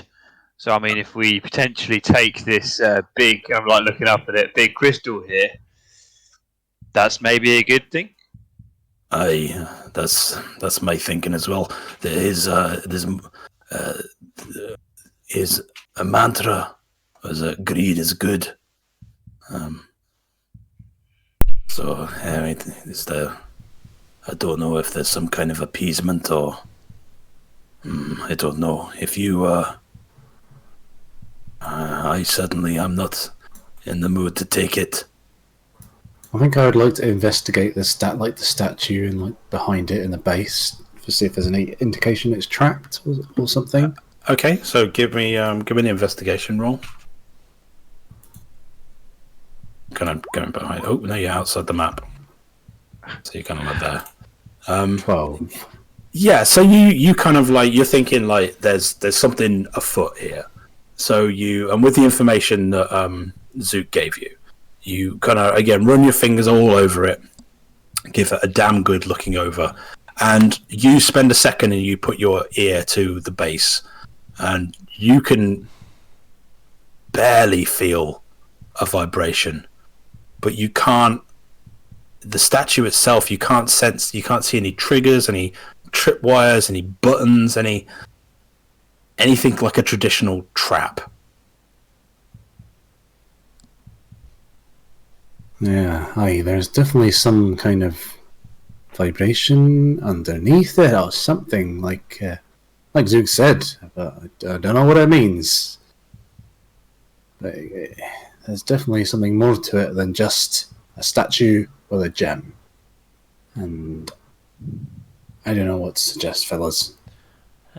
Well, perhaps we need to remove the gem from the hand So thirsty for the loot. Like, and see. I'm just like, But I'm thinking Indiana Jones, pick up a rock. Replace. Yeah, sure. There's a pile of rocks there. I have an idea. If you'll bear with me. So, what if we covered the rock in water?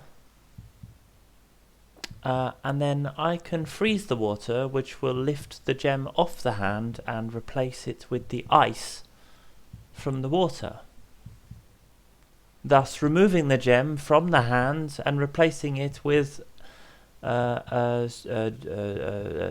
circle of water at the same time. I mean, it would break the contact between the gem and the hand, at the very least. I don't know if it would lift it up in the air, but hey, I don't know what fish people cast as magic nowadays. So let's do it. Okay, so I take my water skin and I can I reach the gem? yeah, you would have to climb up onto the statue. Okay, so I climb up onto the statue. Okay, so you climb up. And I take my water skin. It's quite a big hand, is it? Yeah, it's And- big, and this gem is like yay big. So I pour the water over the gem Right. carefully, Okay. trying to form as big a pool I can at the base of the hand until the water starts to overflow over the edge of the hand. So so I see what you're trying to do, but the way that the hand is, you're pouring water and it's just going down its arm.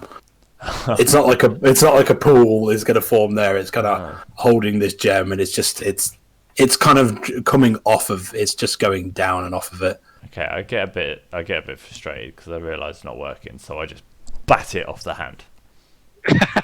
You bat the gem off the hand. Yeah. Okay. I think Zook's is like, Yeah. So you bat this gem off the hand, and this large green gem goes flying towards which way? Norbus or Dazzlin? I bat it towards Zook and Zeph. Oh, so you bat it backwards. Yeah. So, Zook and Zeph, you see this gem fly through the air almost in slow motion, and before it even hits the ground, it turns to dust. Oh, it is And- Aladdin. Oh no. The hand that was holding it goes into a fist, and there is a... I need everyone to make me a dex saving throw. Oh shit. ooh. I wasn't ready for this, boys. Not you, actually, sorry. Zook? No? Nope. Whew, okay, I'm good. That'd be a 22 for me, Okay. and an 18 for Zeph. So, that is... So, this is... It's like green fire and force just erupt out of this hand. You both take 13 points of force damage and are thrown 10 feet across the room. So 5, 10, and then you hit the wall. 13 points of force damage. Yes. I'm down. What? And Dazzler and Norbus are in these corners, and Zook, you are also outside of its reach. And this thing just like blows, or you feel it reverberating, you feel your cheeks wobbling. Dazzler and Norbus are cowering in the corner, and they're just like, the ears are ringing, like dust is falling from the ceiling. And And as the dust settles, you are now Zuki. That your two companions are lying unconscious on the floor. Oh my god! I think I go to Zeph first. Okay. And I attempt to stabilise him. Okay. Roll me a medicine check. Norbus is going to do the same for Dazzlin and Norbus are going to try and. So that's 15. So yeah, Zeph is indeed stabilised. I just feel like just a bump on the back of his head, kind of like chest compressions. And so together, Norbus and Dazzlin stabilise you as well. And you are now in this room that is full of dust. Your ears are ringing. Your friends are now unconscious. And I think that is a good place to leave it until next week. Thanks, Moorish. I'm unconscious twice. He doesn't know the ways of the land.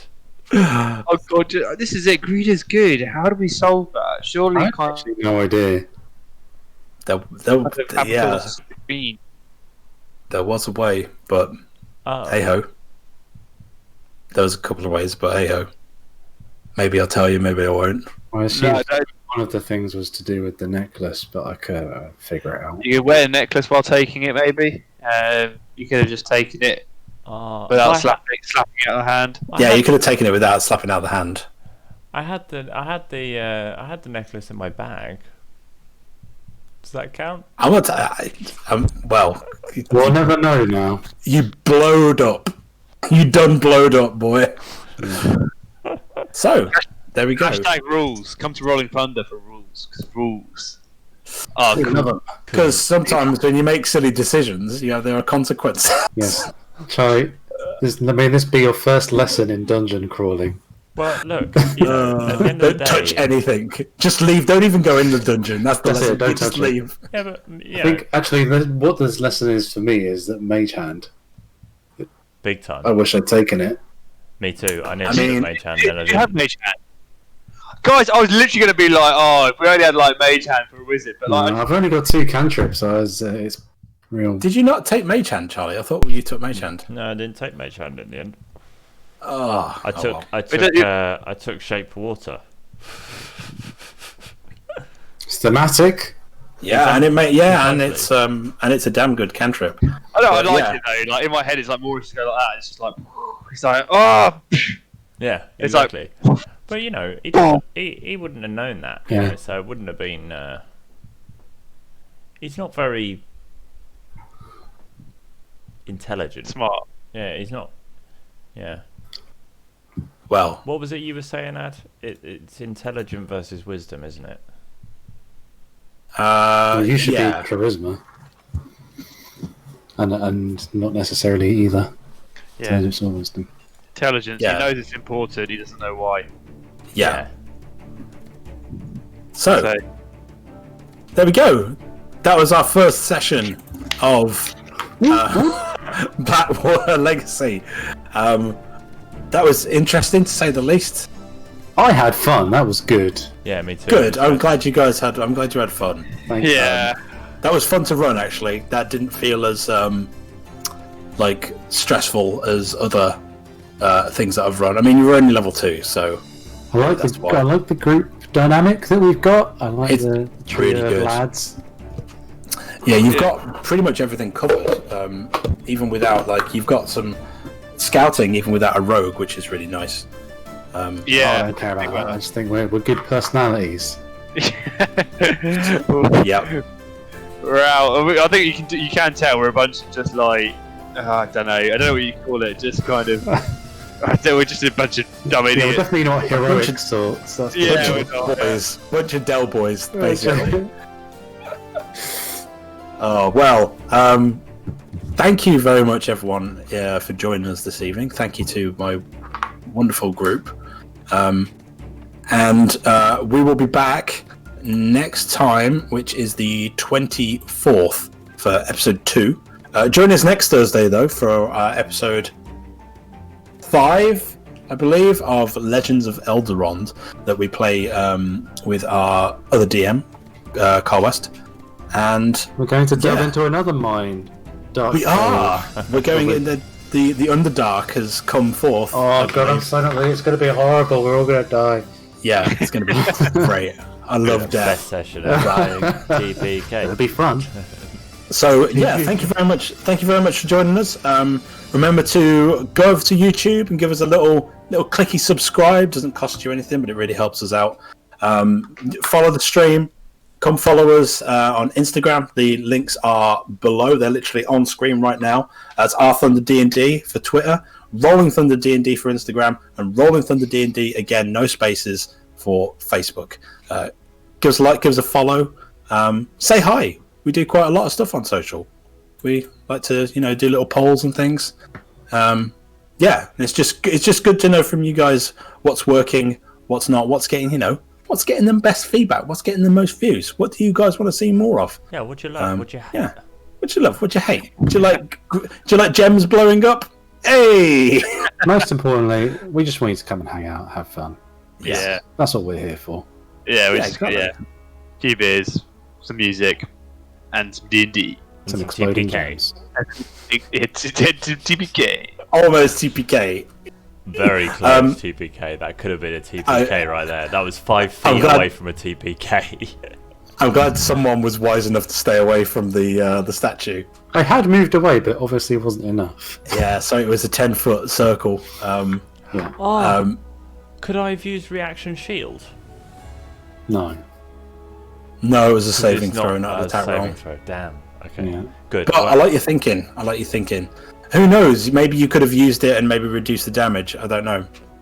Maybe. Depends how good I'm feeling. Doesn't matter. I'm unconscious now. Well, we're going to wrap up for this evening. It's a late one. So this is Rolling Thunder D&D signing off. Thank you very much, everyone. Cheers, guys. Goodbye. Bye. Bye. Next time. Enjoyed us. See you soon.